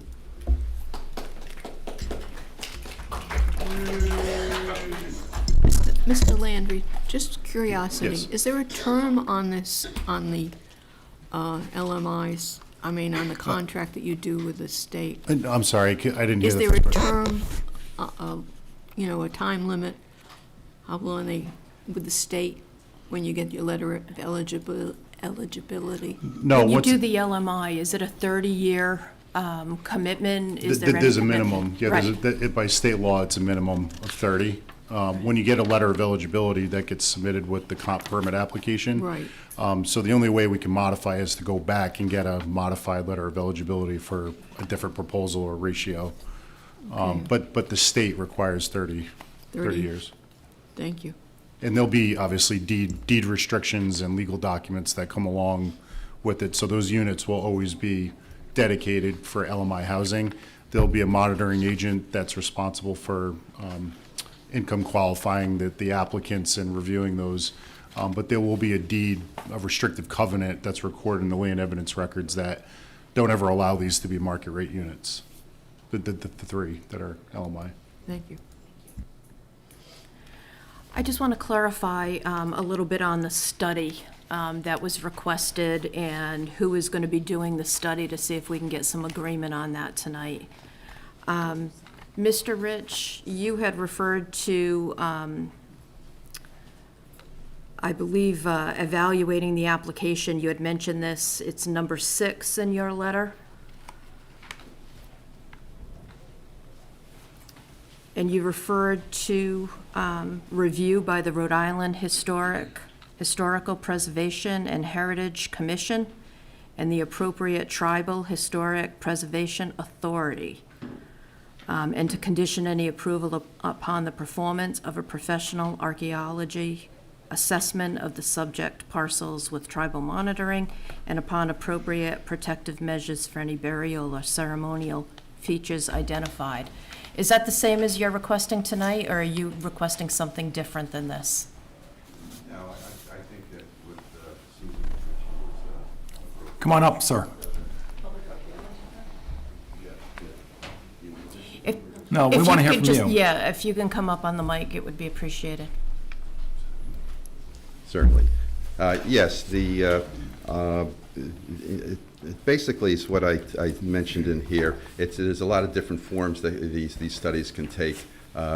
Sue had mentioned a different, but it's basically a phase one study done by an appropriate group. It can be the Rhode Island Historical Commission, but it has to be in connection with tribal interests. You know, they can't just be go out there and say, you know, on their own if they have no connection with the tribal interests. So I think we can come up with a proposal with the Rhode Island Historical Preservation Heritage Commission that would be appropriate. Is that enough information for you to go on? Okay, thank you. Attorney Landry, would your client be? I'm sorry, go ahead, Chris.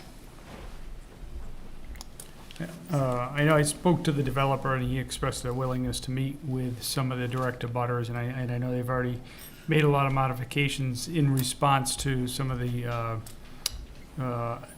issues that were raised before, but I think, you know, again, having that opportunity to meet with some of the direct abutters to talk about not just the design of the buildings, but the placement, the plantings, especially the screenings. You know, want to see something that's a little bit more conducive to the area habitat, not just like a solid row of arborvitaes and things like that. So again, want to make sure we have that opportunity to, we can do that here, but have that meeting with some of the direct abutters and try to flush out some of those things and get a better design, get better landscaping, get better buffering and all of those things. So just want to make sure that we're continuing on that path. So, and appreciate the modifications that have been made to date. Thank you. Chris, could I just clarify Yep. the abutters? Is that the 200-foot abutter list? How we Yeah, I think the ones the closest impacts, but I think all along there in terms of. Both to the east and the west? East so and the that west. The but church those- would be. Church would be one of group them, would but be again, invited. the church, some of the single families around there, again, and we can Yes. do it one-on-one, or we can do it sort of in groups. So. You're agreeing Yeah, to I that? certainly don't think my client would have any objection to that. You know, again, this is a very conceptual plan. These, you know, the plantings that are proposed on here are just proposed locations. Obviously, we would have a much more elaborate design and plan as part of a preliminary plan package. But I think just shows the good faith that the applicant is trying to make some design changes here and increase the screening and the buffering to minimize those impacts. So we can certainly continue those discussions with the time that we have and see if there's anything else that we can do. Okay. I do want to see if we can get a consensus on the phase one study, and we know what direction to go in on that. Is that the Okay. planning office that's Yep. reaching out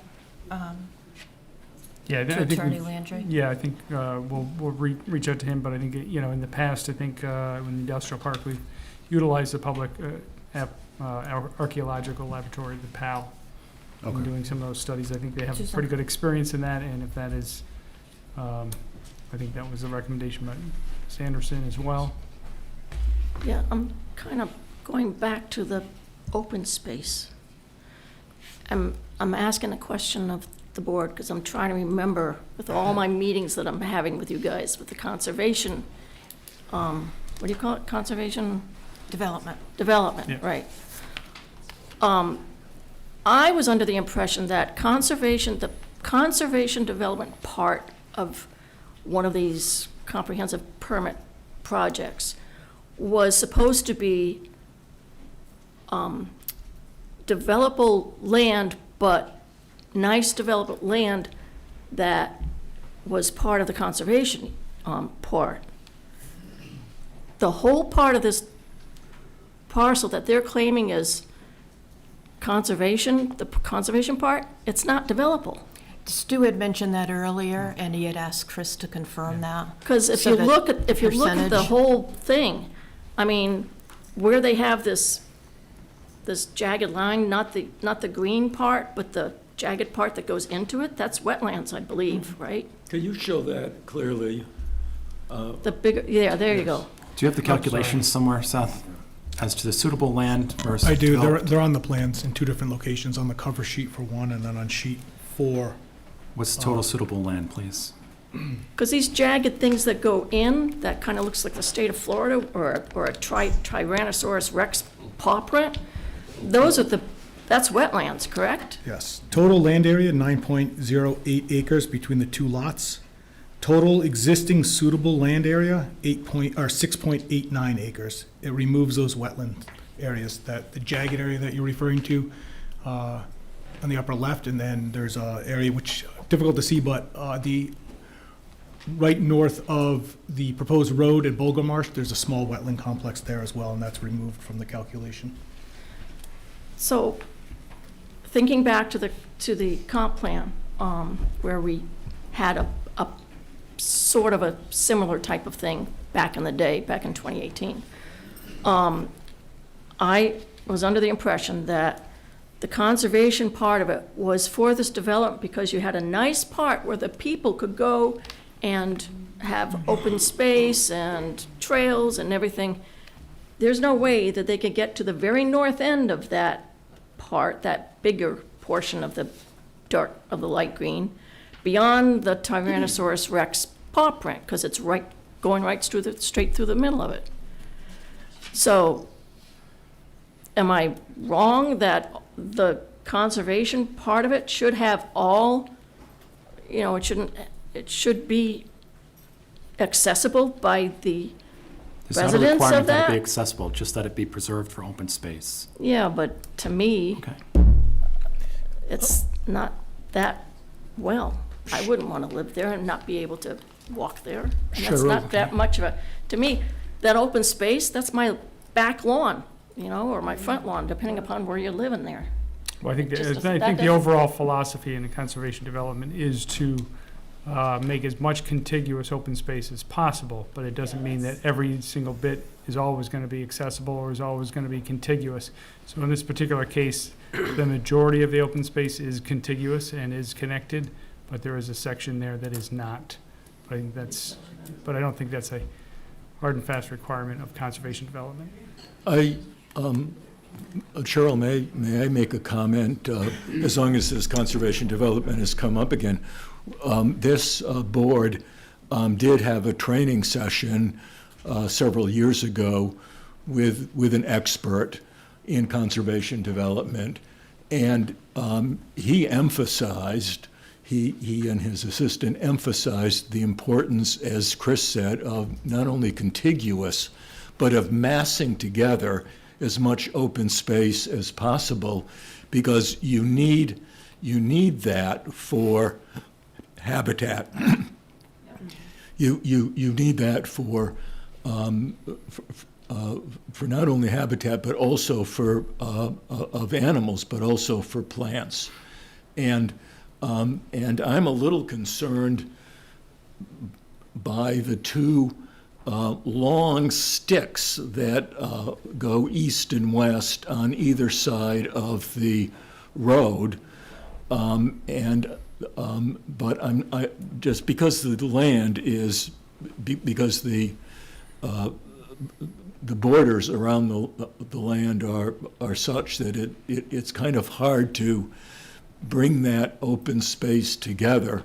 But I would appreciate it if you would get together with your landscaper or a qualified person to see if anything could be done to aggregate that open space closer together so that we have a bigger chunk of land that is protected in perpetuity for natural resources. So that's just a friendly suggestion, but because I don't think that those two sticks that come out have much ecological value to anybody. That's all I had to say. Meredith Mucci, East Road, Tiverton. So I'm like trying to do the math on what's worth saying here. So I guess I have one question, which is where are we at in this process? Like, is this development required to go through water studies, feasibility studies, and, traffic studies and all of those types of things? Is this, do they have to do those things? They have to meet certain requirements, but I'm not sure what threshold this has. Chris, do they have to do a traffic with the limited number of units here? I think based on the number of units, it's probably not required, but we can look at some overall numbers in terms of what that impact would be, both in terms of average traffic and peak. But I don't think it would require. But water, yes? Again, they're going to be using water from either, I think, North Tiverton Fire District. Right. So that's, we can look at part of that will be the hydraulic study. Yeah. Okay. So once this gets a little further along, Okay. they'll be required to go through North Tiverton, and then PAR Engineering will be doing a hydraulic study to look at the impacts both on this development, make sure that they can supply this, and what the impact would be on any other users in the area. Thank you. And then I tried to look at the pictures on my phone.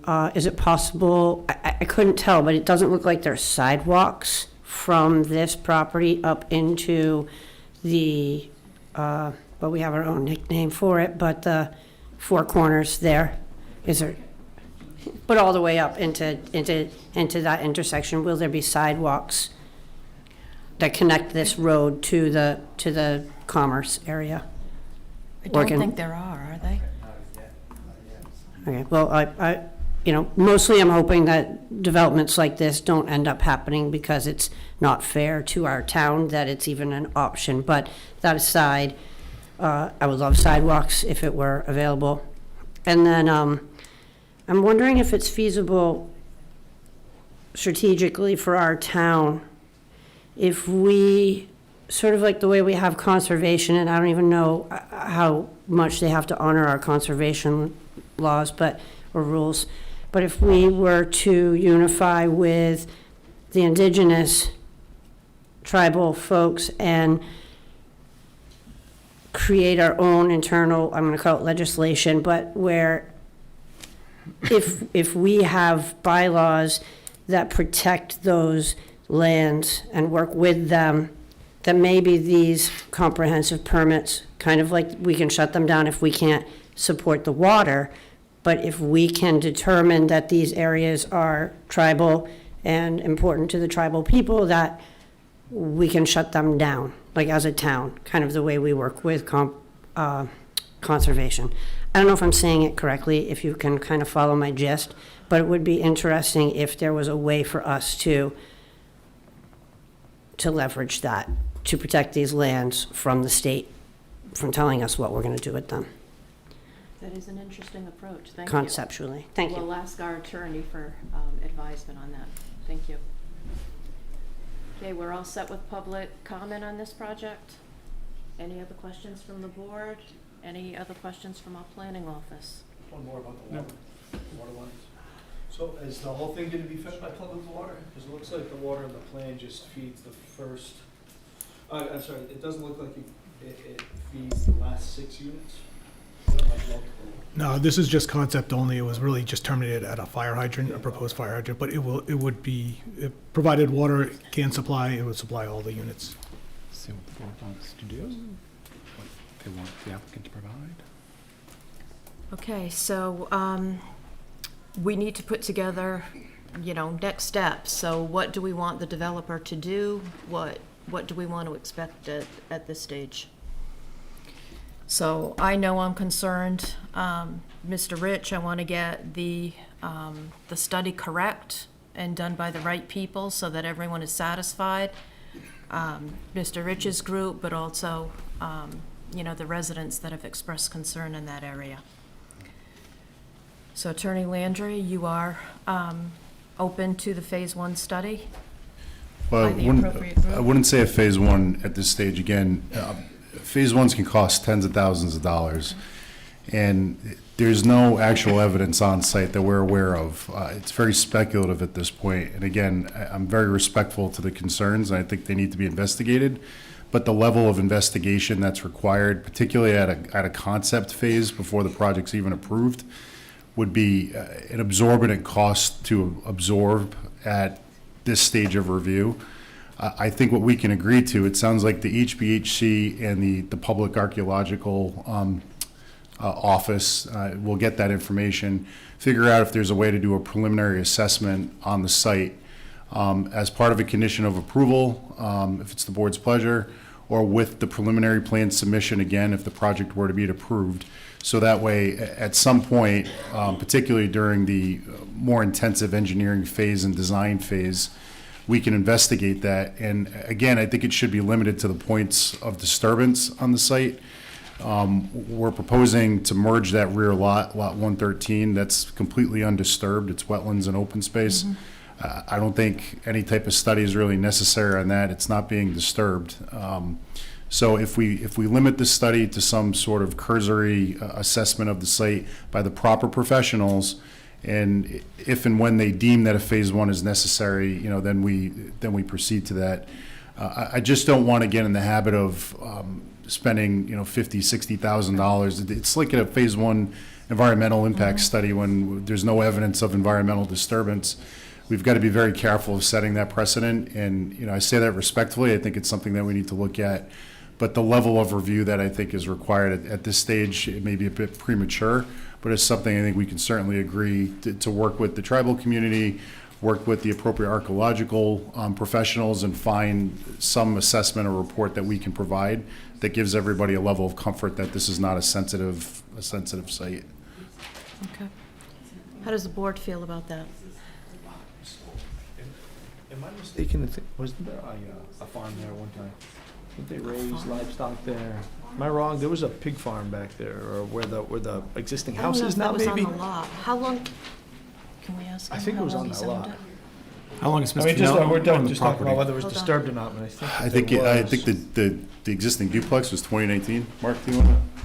You were asking, if I heard you correctly, what was your question? Didn't you Mark, have, Mark, not just- you, I'm sorry, Mark, but wasn't Mark, there, just introduce there yourself. wasn't livestock raised Mark there? Mello, Hold on, please. 395 Park Ave, Yeah, Portsmouth. fire. Do you swear, your name for the record? Mark DeMello. Thank you, Mark. Do you swear or affirm the testimony you shall give to this board in this matter shall be the truth, the whole truth, and nothing but the truth, and that is your solemn Yes. affirmation? Thank you. There was a livestock raised there? There years was ago, and livestock, and there was some fire. pigs in the back, there was a Right, fire on in the that front, lot? Yeah, right. Yeah, okay. So it was already a pig farm in the back, and Yeah, and right. partially in the back. So I guess what it was disturbed, and it was the piece of property was an absolute disaster for a while. Right, yeah, no, agreed. You've had the survey done. What's the status of the property in the back? Is it turned over? Did you do it, Mr. Lamar? Seth?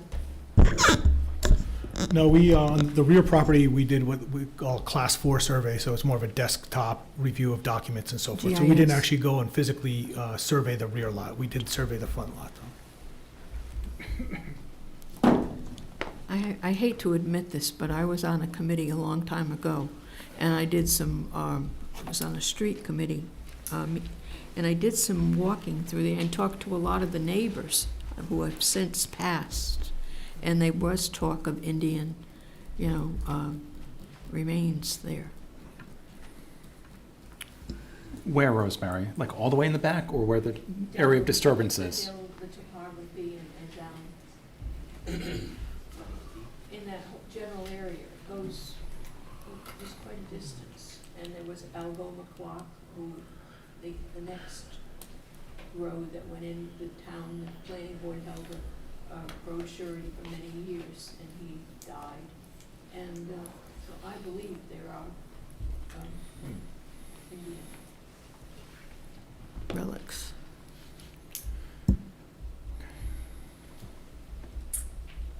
So we just need to come to a consensus for the next step. What if you ask Mr. Landry to return at the next meeting with a menu? A menu of options. Sure. Does that make sense? Yes.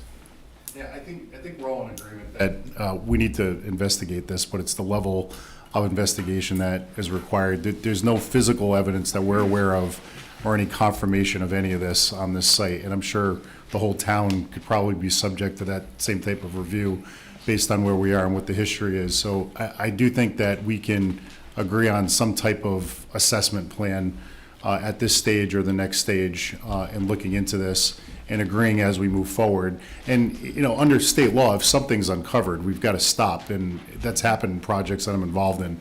There is an oversight process for that if it happens and things are located when there is a dig and development commences. You've got to immediately stop. You've got to order that phase one and go through that process. So we're still protected by that, and it's still subject to those protections. But I think, to Mr. Romano's suggestion, that we can come up with a few options, poll those, share those with members of the community, and see if there's an agreeable path forward. Again, I just don't want to commit to anything at this stage if it's not necessary. This is very conceptual, very, very preliminary. So before we investigate with an actual dig and start getting into those things, I think it's worth a cursory review to see if it's necessary and appropriate. That's all. I think that's more than appropriate, and I would just include in that menu which area, you know. Certainly, sure. The area that you're going to be disturbing. The different levels of review that are available, approximate cost, I guess, if they can do that. And that we will involve members of the community in it as well. What the RIHCHP, whatever, verse. Yeah. And PAL offer, I guess. And I think limiting it to the development site. The area of disturbance. Will limit the cost. Hopefully. Do we have agreement from the board on that next step? I would just like to ask Attorney Landry if we can get an extension on the time clock. August 4th isn't going to do it. Certainly. Yeah, so why don't we just push it exactly a month to September 4th? Is that Labor Day? When is our September meeting? If September we can push 1st. it till after that. Okay. So it's at least the September 1st. So September 4. September For the time 4th. clock. September 4th, yeah. The 8th, 9th. We'll still have the August meeting where we can extend it beyond that if we need to. Let's see. August 4th, September 1. Labor Day's the 7th. It's a week, what? Labor Day's the 7th. 7? Yep. 4. The meeting's the 4th? Believe So it'll be the week before. Yeah. Is it August 4th? I don't know. Oh, the August meeting is the 4th. Correct. Yes. Thank you. And then September 1st. September 1st is the meeting after that, yes. Gotcha. So we're asking to continue the time clock to September 4 to keep on that 30-day. Do we need a motion on that? We will in 1 Okay. minute. I'll make a motion to extend the time clock. to Second. September 4th. Thank you. Okay, all those in favor? Okay, Thank you. unanimous? Just before we go, the only other suggestion I would make is the site visit scheduling. We'll coordinate with the planning office for that and the other Spring Street as soon as possible at the board's convenience via email. I think for Spring Street and for this one, I mean, everyone has made good points about the timing of this. I don't know if it's appropriate to do both now or if we want to wait a little bit on that. I think it would be good to do them both, but at this point. You have to do it before August 4, Right. ideally. Okay. Bring your Okay. kids' tick suit. Yeah, I know. I was going to say, I mean, I would, who was the representative for the church? We're all set? Yeah, go ahead. Okay. Thank All you. set? Is there anything Thank else that you need, Mr. Landry? No, I'm on the next one, so I will stay in my seat. Thanks, Okay, Seth. thank you. Okay. Next item, public hearing, major land development, 1248 Stafford Road. I'm sorry, we need to go back to that one for 1 minute because we did not officially continue the hearing to August 4th. Okay, we need a motion to continue the hearing back to the previous item, to our next meeting on August 4th.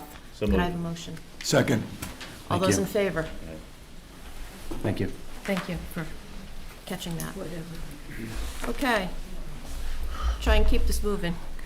Item number 5, public hearing, major land development, 1248 Stafford Road, plat 215, lots 106 and 107. TD Realty Construction Office and Storage. Mr. Landry is up again. Thank you again, Madam Chair, members of the board, Attorney Matthew Landry, on behalf of the applicant TD Realty LLC. I'm joined to my left by Mr. De Silva, the property owner, and Tom Owen, the project surveyor. Mr. Bill Smith spoke at the TRC hearing. He couldn't be with us this evening, but he was the project engineer on the application. The applicant came before the TRC, I think about a month ago. There are a few miscellaneous comments that I'll echo here. This is property off of Stafford Road. Mr. De Silva owns De Silva Landscaping, Landscaping and Materials operation that's occupying lots 106 and lot 107. He also owns lot 105, which is directly to the north. It's not part of this project, but it is the principal location for De Silva Landscaping. All 3 of these lots historically have been used in connection with the landscaping business for storage of equipment, materials, and other items in connection with that business. Mr. Silva acquired the lot with the single-family residence, had done some landscaping and some plantings there, and historically that property has been. Getting a little loud back there. It's okay, I can hold off. Right there on the left.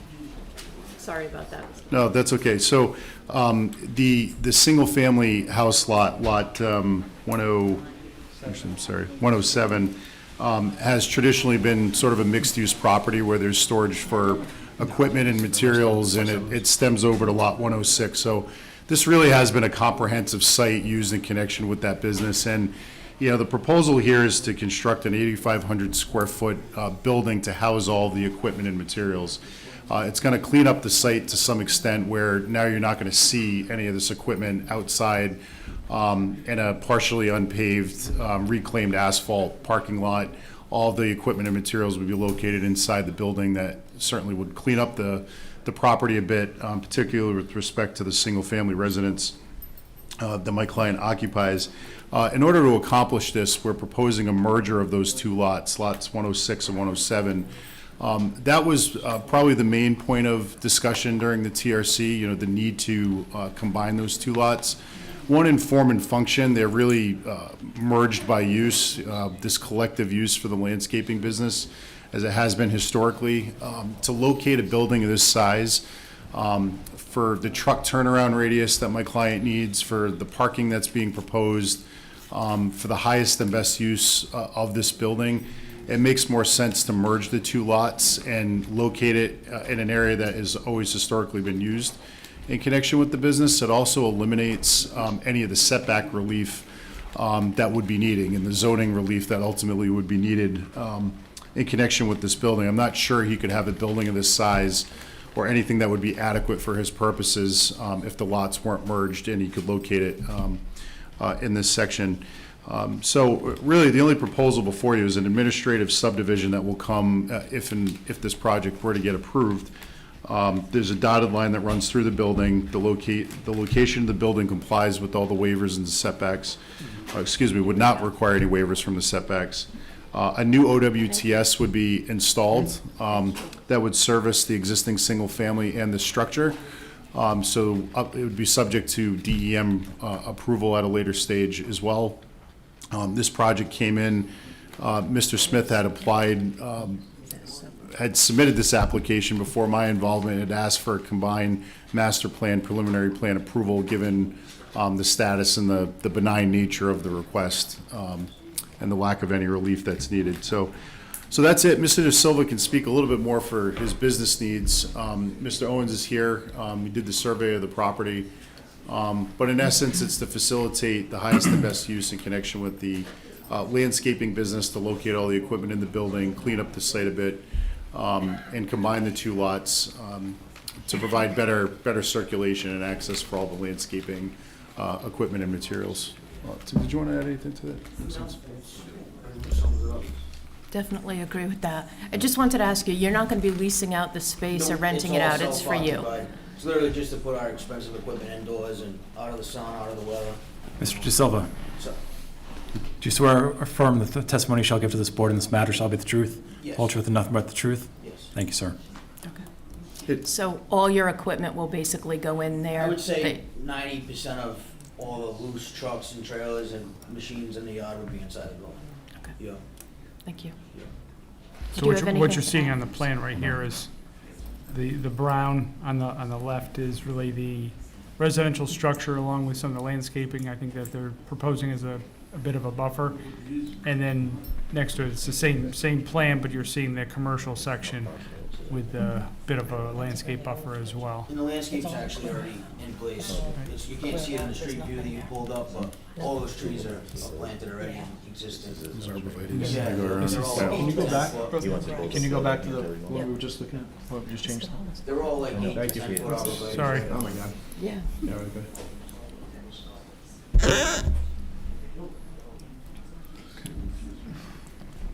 Mr. Owen, do you swear or affirm the truth of the testimony you shall give to this board in this matter and shall be the truth, the whole truth, and nothing but the truth? Thank you. Any questions? I don't, I think it's a great idea. Adam, Oh, do you yeah, have is any that questions? on-site water treatment? It looks like it's at the head of the driveway. What is that? Bring it. I think those are, Oh, Stockpiles? there's a well on site that we're converting this to public water. Oh, okay. So, is it, go ahead. Excuse me, what you're pointing to is actually materials. what they call a Noeco singular tank, septic tank. It's a Okay. specialized septic tank. It provides a higher level of treatment, so. Well, all right, I don't know. What is that a driveway leading to it? I'm just having a hard time. Yeah, there's another curb cut right beyond the Oh. arborvitae line right there. Yeah, oh, okay. It's existing, so there's actually 3. You're not existing gonna openings drive to over the tank, right, obviously? No, That's the not- No, tank- we're gonna do an H20. Oh. Yeah, the tank is capable to withstand traffic loading. Oh, okay, even the type of equipment you guys could pull Yeah, out? so it'll be a new septic combining for the new building and for the existing two-family. Right now it's on like an old cesspool that needs to be taken care of, so we, combine it all now to meet the current code. There's no new curb cuts or anything, No, though? no, so You're we got using 3. what's there? Yep, we got 3 existing curb cuts, and the one in the middle, we actually have it blocked off. We don't currently use it. We may use it, if this all goes.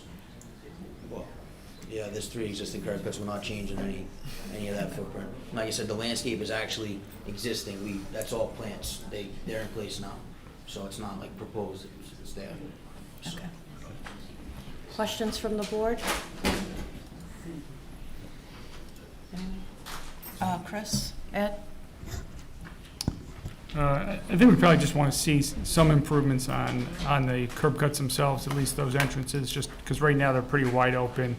And there's nothing really that defines it, so Yeah. just see some. What do you mean as far as that though? Like, Just some, making sure that that it's defined where that curb cut actually is, whether it's through landscaping or some other means, because right now it just sort of looks like pavement and sort of ends, but it doesn't really define where that is. So I think it's a pretty simple design kind of thing that I'm sure Mr. Owens would be able to come up with something pretty simple that would be cost effective and Absolutely.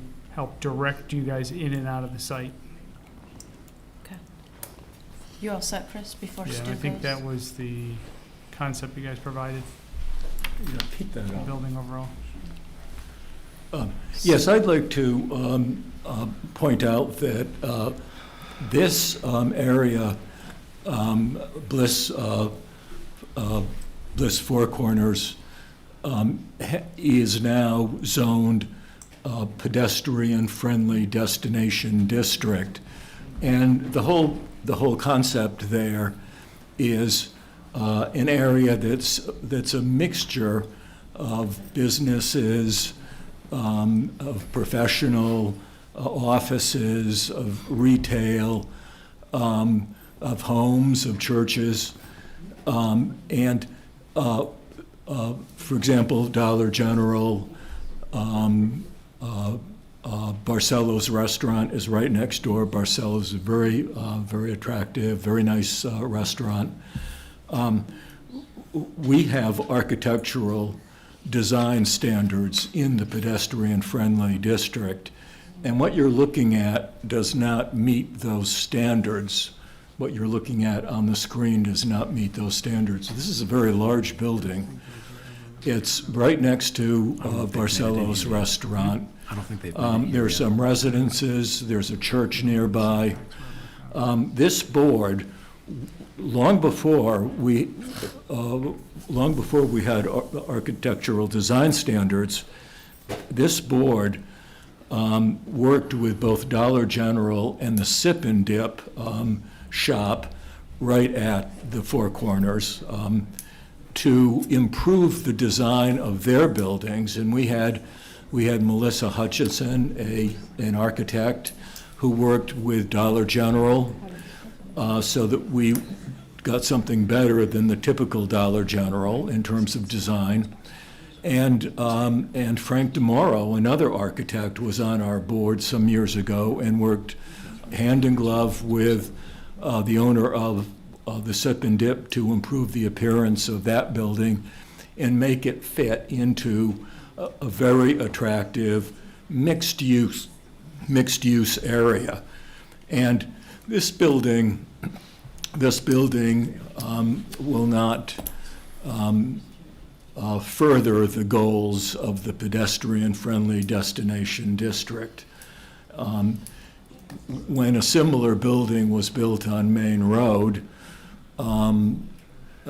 2 years later, another applicant came in and proposed another square metal building with basically a flat roof. And they said, well, you know, what's the problem? You've permitted the gun range. What's the problem? But we were able to work with that developer, and we ended up getting a very attractive building. That's what I'd like to see happen at Bliss Four Corners, rather than something that belongs in an industrial park. Because I think that what we're looking at is not just that plot of land. I think what we're looking at is something that will set not a very good example for future development in Bliss Four Corners. Thank you, that's all I have to say. Just looking, do you have any recommendations that the applicant could evaluate and take a look at what you recommend? Well, the applicant needs to take a look at the design standards that we have. I mean, I'm surprised that staff didn't pass that on to you already. I think the trouble with this is form and function, the type of business and the building that it is that my client's looking to construct. While I understand the pedestrian family friendly district guidelines, this is not a business that Mr. De Silva has customers coming into off the sidewalks. I'm not even sure he has office space. No. It's not open to the public. It's very seldom people come to see us. We usually just... That's not my point. My point is that what you're proposing will be a very highly visible metal box in an area that we are hoping to improve and make more desirable for pedestrian friendly. That means people who are actually attracted to the area and walk around. I would point out that there are already plantings along the street that do screen the existing dwelling, and that the building is going to be partially behind the existing dwelling. I was there the other day. I parked my car across the street and I took a good hard look at it, and I didn't see any plantings at all. There's plantings the whole way along Stafford Road. Well, I could see the entire yard and everything in the yard. They're growing, but we started with 7-8 foot trees. Okay, but from my car, I could see everything in the yard. You know, when we first took over the property, it's a huge improvement. What we've done this far, tree plantings, we totally remodeled the two-family house that was abandoned. The whole property at your Bliss Four Corner pedestrian district was completely obliterated. abandoned, destroyed, I can show you photos of what we've done there. In the meantime, we planted trees that mature at 20 feet.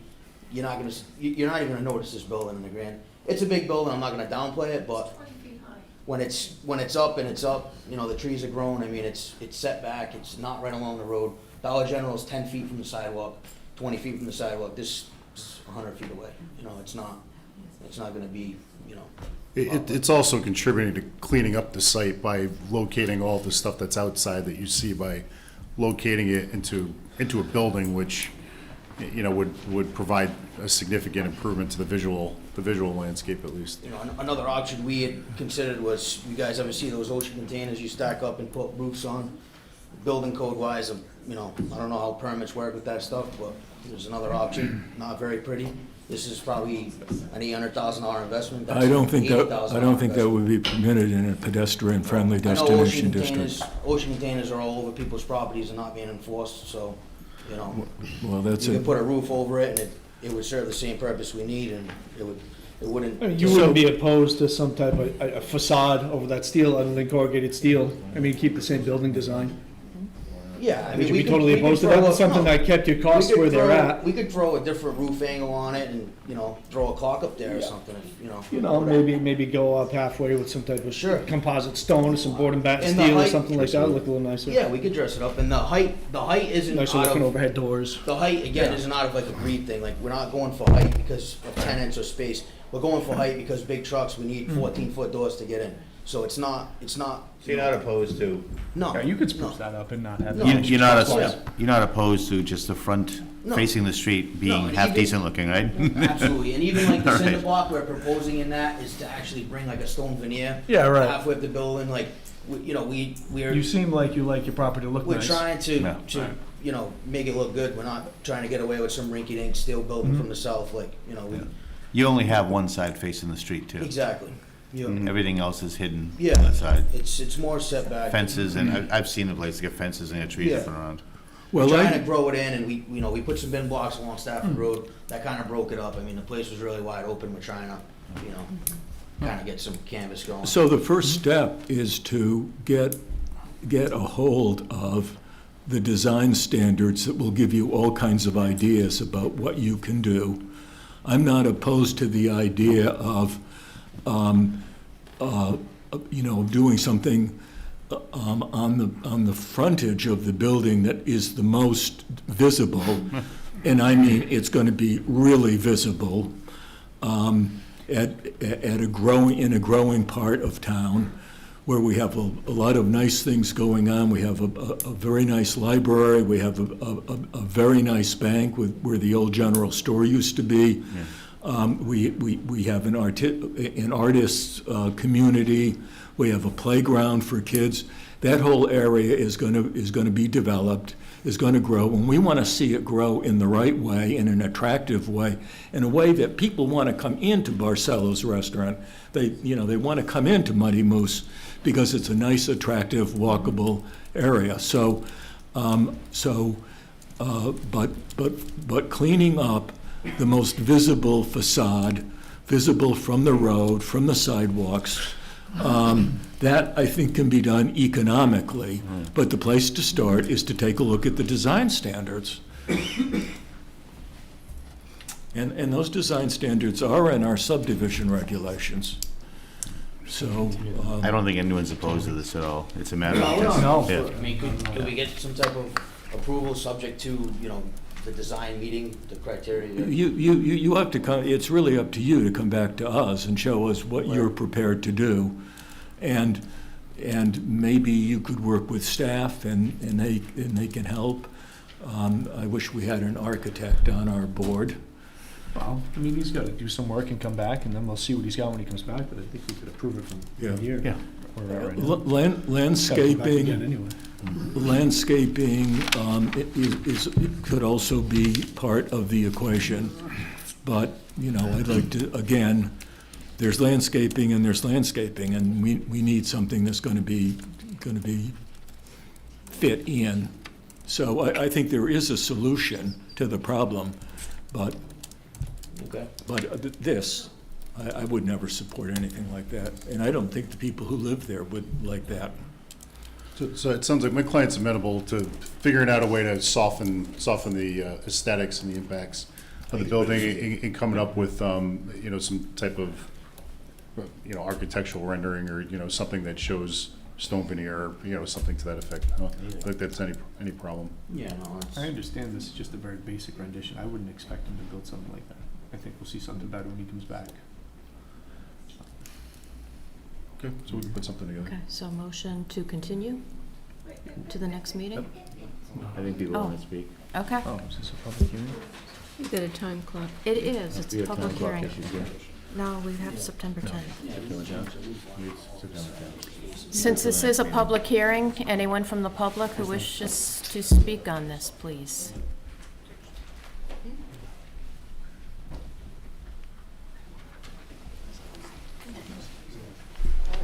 Hello, Marty Quinn. I'm one of the trustees at the cute little church that's right in Tiverton. Everybody knows what I'm talking about, right? Yes. Right, okay. I would like to ask if when you do build that building, you're right next door to us, you're a great neighbor, but there is some stuff that you have in your yard there, which you're working on getting it all stored now, but it encroaches into the yard. So if it's possible to put some boulders, just like run them like a fence. To delineate the property line. I've talked to somebody from your church about that in the past. Okay. Tried to clean some of that up. I know there was debris beyond that point, but yeah, that's. Construction debris, like. Yeah. Just one at a time. That Hold would on, be, please. he's a great neighbor. He has cleaned the yard up a lot. He's done a lot of nice rock work. You're doing that wall when you pull in. He really is trying to fix it up. So I think he will take the building that he is suggesting and just put some stuff on it and make it look great. Yeah. Yeah, I'll gladly clean up that. I can get that cleaned up this week. Okay, great. Okay. Thank you. Thank you. Next. Hi, good evening, everyone. Thank you for everything you do. Sally Black, 64 Broadview Drive. I agree with Mr. Hardy. I was here the night when they came for the donut shop, and they presented a plan. It was not good.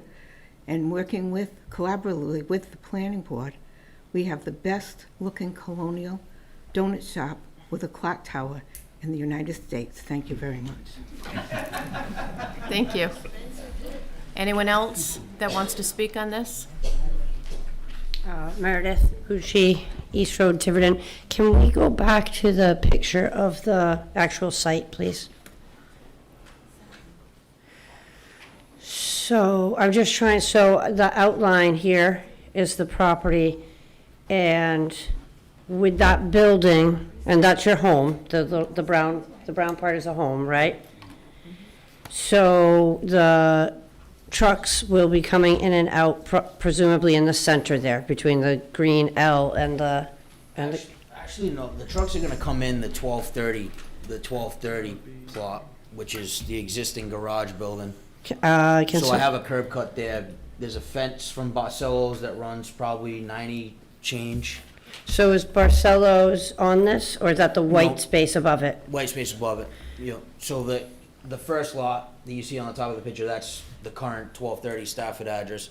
There's like 90 feet of fence from the Barcelos corner, and then there's an existing opening there. That's the opening that we're All primarily. right, so you'd come in off, I'm gonna call it north, I don't know if it is north. You come in, I guess actually, west, you come in there. Hedges, Meredith? Yep. The hedge line that goes up Stafford Road? Yep. So the very top hedge? Yep. There's a curb cut right there. And you come in that way. Right, is that right? Yeah. Yes. So Yeah. where, Yeah, I can show you here too if you. well, where I'm going with this is just making sure that you still have enough room to run your machines through that yard, but also leaving it so that when you do have machines and the like outside the yard, like I'm kind of hoping to see this building, like I think we have statutes, and I don't know if that's the right word, legal term for it, but for other parts of town where the parking and the active space is actually off the street and the buildings are closer to the street, so that the activity of his trucks and materials are not what you see from the street. You see the nice facade of his beautiful building that he's going to come back with, And then he has space to work and leave trucks outside sometimes, the machines outside. So we're not seeing both an industrial building and all of the equipment. And I don't know if that's possible, and I support the local business, but I just feel like that was something we were moving towards in the other part of town, and it's a concept that I actually really appreciate. So people can walk that street, and there's maybe a few nice trees, not a wall of arborvitae, and then some stonework and a nice-looking facade on that building, and then everything that goes on is beyond that. One of the excuse me, Cheryl, but one of the basic tenets of the form-based code, of which the pedestrian-friendly destination district is part of, is to encourage buildings to be brought closer to the sidewalk. Right. And Right. to have the parking and the ugly stuff behind, and not. So yes, I would certainly support what the speaker is saying, that something that you could consider. Leave room for nice trees, not arborvitae, but nice trees, native trees. But maybe bring it closer to the sidewalk, and then the trucks that are coming and going and whatever, they'll be behind.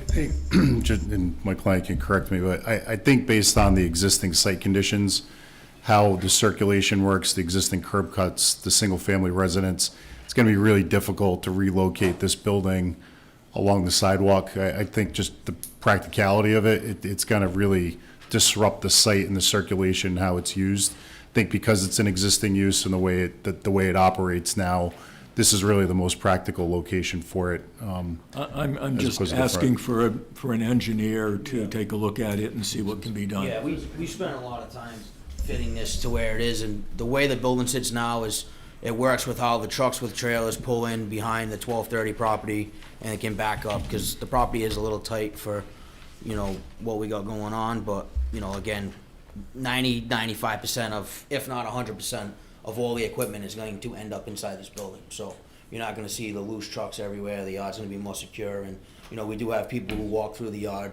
in the middle of the night, just, random people, which causes problems, so, we're gonna secure the place, and that's what we're looking to do, so.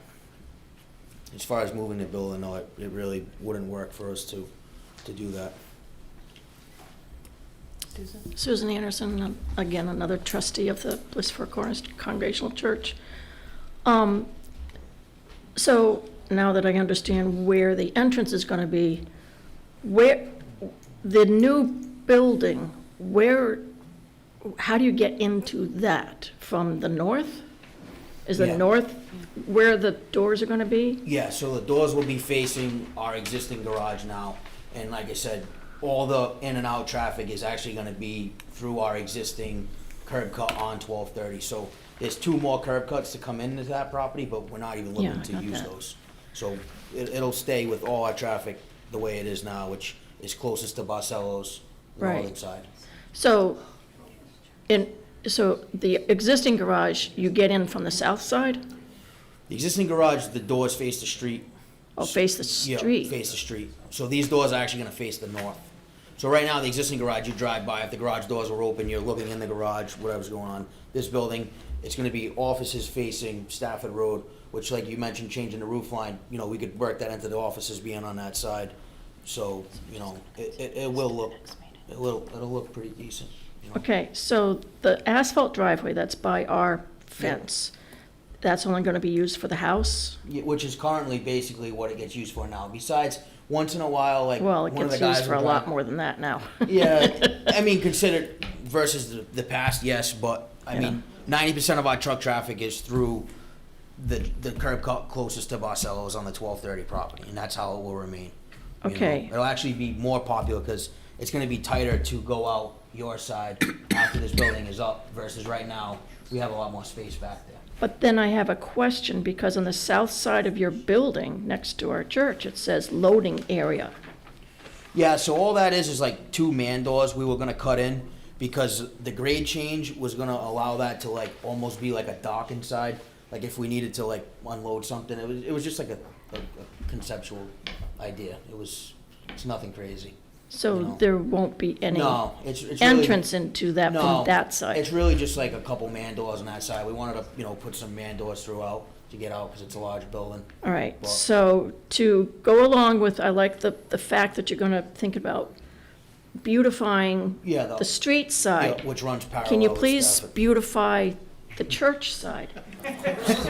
Because we look at that Right. from our church hall. It'll actually where look we better have, than it does right now. You know, we have fellowship, Right. we have the Sunday I know, school. I know, mean, we're Sunday. in there We every joined single. you guys one Sunday for a quick meeting. a while Yes, back you with my did. daughter, and, Yes, we yeah, did. I believe, but yeah. Right, so, but, yeah, if you can beautify the church Yeah. side, that would be very helpful to us, because we have a lot of people coming in. I had to have my Historic Preservation Advisory Board meeting in there last night, because it was apparently a federal holiday, and we didn't know it, and we'd already scheduled it at the And library. you We sit in the couldn't. window right there. But Yeah. even with, design-wise, I'm gonna see what we're able to do, but honestly, from your side, like the cleanliness of the property, like, it's gonna look more tidy from your view overall with the building up than it does now, like, by far. you know. Okay. Is it Yeah. definitely. Yeah, if There's you a can lot of loose, just bring that beautification Right. around the back. yeah, there's a Okay. lot of loose That things would in be that fine. backyard right now, and, Yeah. Thank you. Okay, You're thank welcome. you. Is there anyone else from the public who wishes to speak on this? Okay. Any other discussions from the board? If not, I'll entertain a motion to continue this to the September 4th meeting. Second. Okay, all those in favor? Oh, I'm sorry, September 4th or August 4th? August. Okay, sorry, I was, No, that's me. Ed, did you get the vote? We're all set? Okay. Anything else on that? Okay. All set. thank you very much for your time, I appreciate it. Okay, to wrap up, hopefully we're on our last list of items. Item number 6A, General Planning Board Correspondence. Ed, do you have anything to list here? There was nothing received by the office. Okay. That was not project specific. Item B, Planning Office Update. Chris or Ed, do you have anything there? Nothing at this time, we're Yes, good. we do. Couple things. Okay. Email, set up Oh, your yes. planning board email addresses. I can't do it, I need Dave Roberts. Mine does not work and has not worked from day one. Email him. All right? Stu, have you been able to set up your email address with Stu Hardy at planning board or whatever it's going to be? I'm not very good at technology, so I'm I'll not, do it Actually- for you. I'll stop by and do it real quick. When do you want me to do it? anytime you feel Okay. like it, Alan. Are you take able care to of do it, Alan? I'll do it tonight. Okay, I just didn't know if you Yeah, had any I can take care of that Okay. when I shoot it. All right. I'll let you know if I have any problems. I know Rosemary's a whiz, but will you visit her too? What? I don't I'm complimenting you. You're Okay. a whiz with the computer. I have a question on that. In the past, we have been told that we weren't supposed to have emails sent to us or have any conversations with applicants or anything. I'm a little leery of having this. You know, and I found some correspondence from you too about emails. Don't use that email. It's not necessary for the public to contact you, it's so the planning office can have one email address to send. Because I can confirm you received it. does get a hold of your personal one. For applicants. Better off not using your personal. No, I don't want social media, I don't want emails, I don't want to be So, accused. it's a good question. I've Will been these sued. emails be published on the Tiverton website or the planning office site? The plan was to publish these emails. Yeah, so Yeah, it's it a should be. secondary email, it's Yeah, you okay. don't want your personal email published. Yeah, it's better than having your personal email. I don't want anything on there. Bad enough to have my name on there. I'll help you, I'll take care of it. No, I don't want it. Okay, then So- makes it easier for me. Todd, are these required, or We what need you is to your? have the planning board email addresses that Why? we set up for APRA purposes. So if we get an APRA request, Yeah. the IT department can just collect all those from its server. And I'm not very technical, so. Yeah. Rather than asking you to go into your personal Gmail or whatever account, Cox account, and search through It's much it. better, trust me. Or have me go searching through all your personal emails to identify the ones that are planning board Sensitive. specific, and I really don't want to know what you're doing outside of No, here. I went through that with Andy Tights, I don't need that. That's why they're getting The a special second one, part that of her you're only used for question- this, and you don't have to worry about it. The second part of the question was, do they need to be published on the Tiverton website or the planning office website?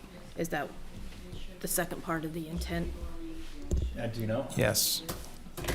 They are to be published. Better than your personal. It's like flock cameras. Okay. Can we go on to the next item? Yes, please. Yes. Approval of planning board minutes. I'm sorry. I don't think you want to yet. I just want to say one other thing. Okay. Because you may be asked about it, the planning board certified us to complete the Friendship Farms application, so that's coming to you soon. Wait, I'm sorry. Friendship Farms application was certified complete, Oh, okay? Yeah. Stafford Road? Booger Marsh? Glendale. It's off Glendale. Oh, yeah. Up the north end of Stafford Road, where the Sportsman Club was? I don't, no, that's further south. Stafford Road. Yeah, Oh, further okay. south from there. it's Yeah. where the Across from Stafford Farms? Yes. Yes. Yes. So that's coming down the pike. Okay. Which reminds me, because, or if I mentioned the TRC. for- TRC? Yeah, there's a TRC, just confirmed that have the applicants available, so it will be for the 14th, next Tuesday. Yes. You were just briefly gonna forget to tell me that? No, I just confirmed it just a second ago. Yeah, okay. When? What? The Can you just send 14th me an at email? 12. Yes, I will send a reminder out. So Rosemary and Adam for that TRC. Thank you. when's that? Todd, are you all set now? I am. Okay, thank Thanks. you, I appreciate Unless that. there's- Did I forget anything? Gonna tell me. No, Okay. I just want to get through the rest of this. I know. Item C, approval of planning board minutes. If we can start with April 7th. April, I don't have it. I was here for all those. I have May. April 7th. The only thing I had, Ed, is on the top, it says March 3rd, Yep. and then the date says April 7th. Yeah. And then going down to the last paragraph, Ms. Eva made a motion to continue the public meeting to the April 7th, 2026 agenda. So if that was the April 7th meeting, it might It would have been- to be the May, Okay. it would be the May 5th. I didn't get a copy of that. It was in an earlier. It was, yeah, it was passed a couple months ago. I had to go back a ways. What happened to my suggestion that we get it back to the old format, to be concise? I never missed a meeting, you know. Yeah, you're here. Yeah, I've never missed. To be concise, Rosemary? Yeah, the old format. So you mean adding the YouTube portion? No, I mean meeting the black, like we have in the books, that we had a discussion on that. The She brought format that is up really. in one of the last meetings The that she wanted to format go- is the same except It for is just, not the same as the old. They right, changed it on us. It's a little bit more This blue is modern. difficult. This We're being dip- consistent with our new memos and agendas everything. else. I find it very difficult to even follow this, because there was no agenda posted as an agenda on this last one we had, and it's the same as last month. What? According to the open meeting laws, you're supposed to put agenda. What? Say that again for Mr. Marana. There was no agenda posted on the Secretary of State's website? It was on there, but it doesn't say agenda on the document itself. And the same thing happened last time. Are we Okay. talking about the minutes or Okay, the no. agenda? At the top of the agenda, she wants Oh. it to say agenda. Agenda, okay, I Yeah, got you. it's open Yes. meeting says. Noted. Okay. Is there anything else on this particular meeting minutes from April 7th? Okay. The only thing I ask, Ed, is if we have to go back looking a couple of months ago in the Google Drive, it takes me a while. If you can just, if you're going to put the April minutes on here or previous month, just put it in the new Google Drive, if you could do that for us. Okay, could I have a motion to approve the April 7th So meeting moved. minutes? Okay, could I have As a amended. second? As amended with the I didn't three. get it. Right. I don't even know if I was there, so I have to look at the. Adam, you were there. You were there. I will approve the minutes. Okay, see you second. All those in favor? Aye. Abstain. Ed, do you have that, everyone but Rosemary? Okay. I think I Okay, have- the May 19th minutes. Sorry, I'm just trying to keep this moving. Ed, are you okay with timing? Okay.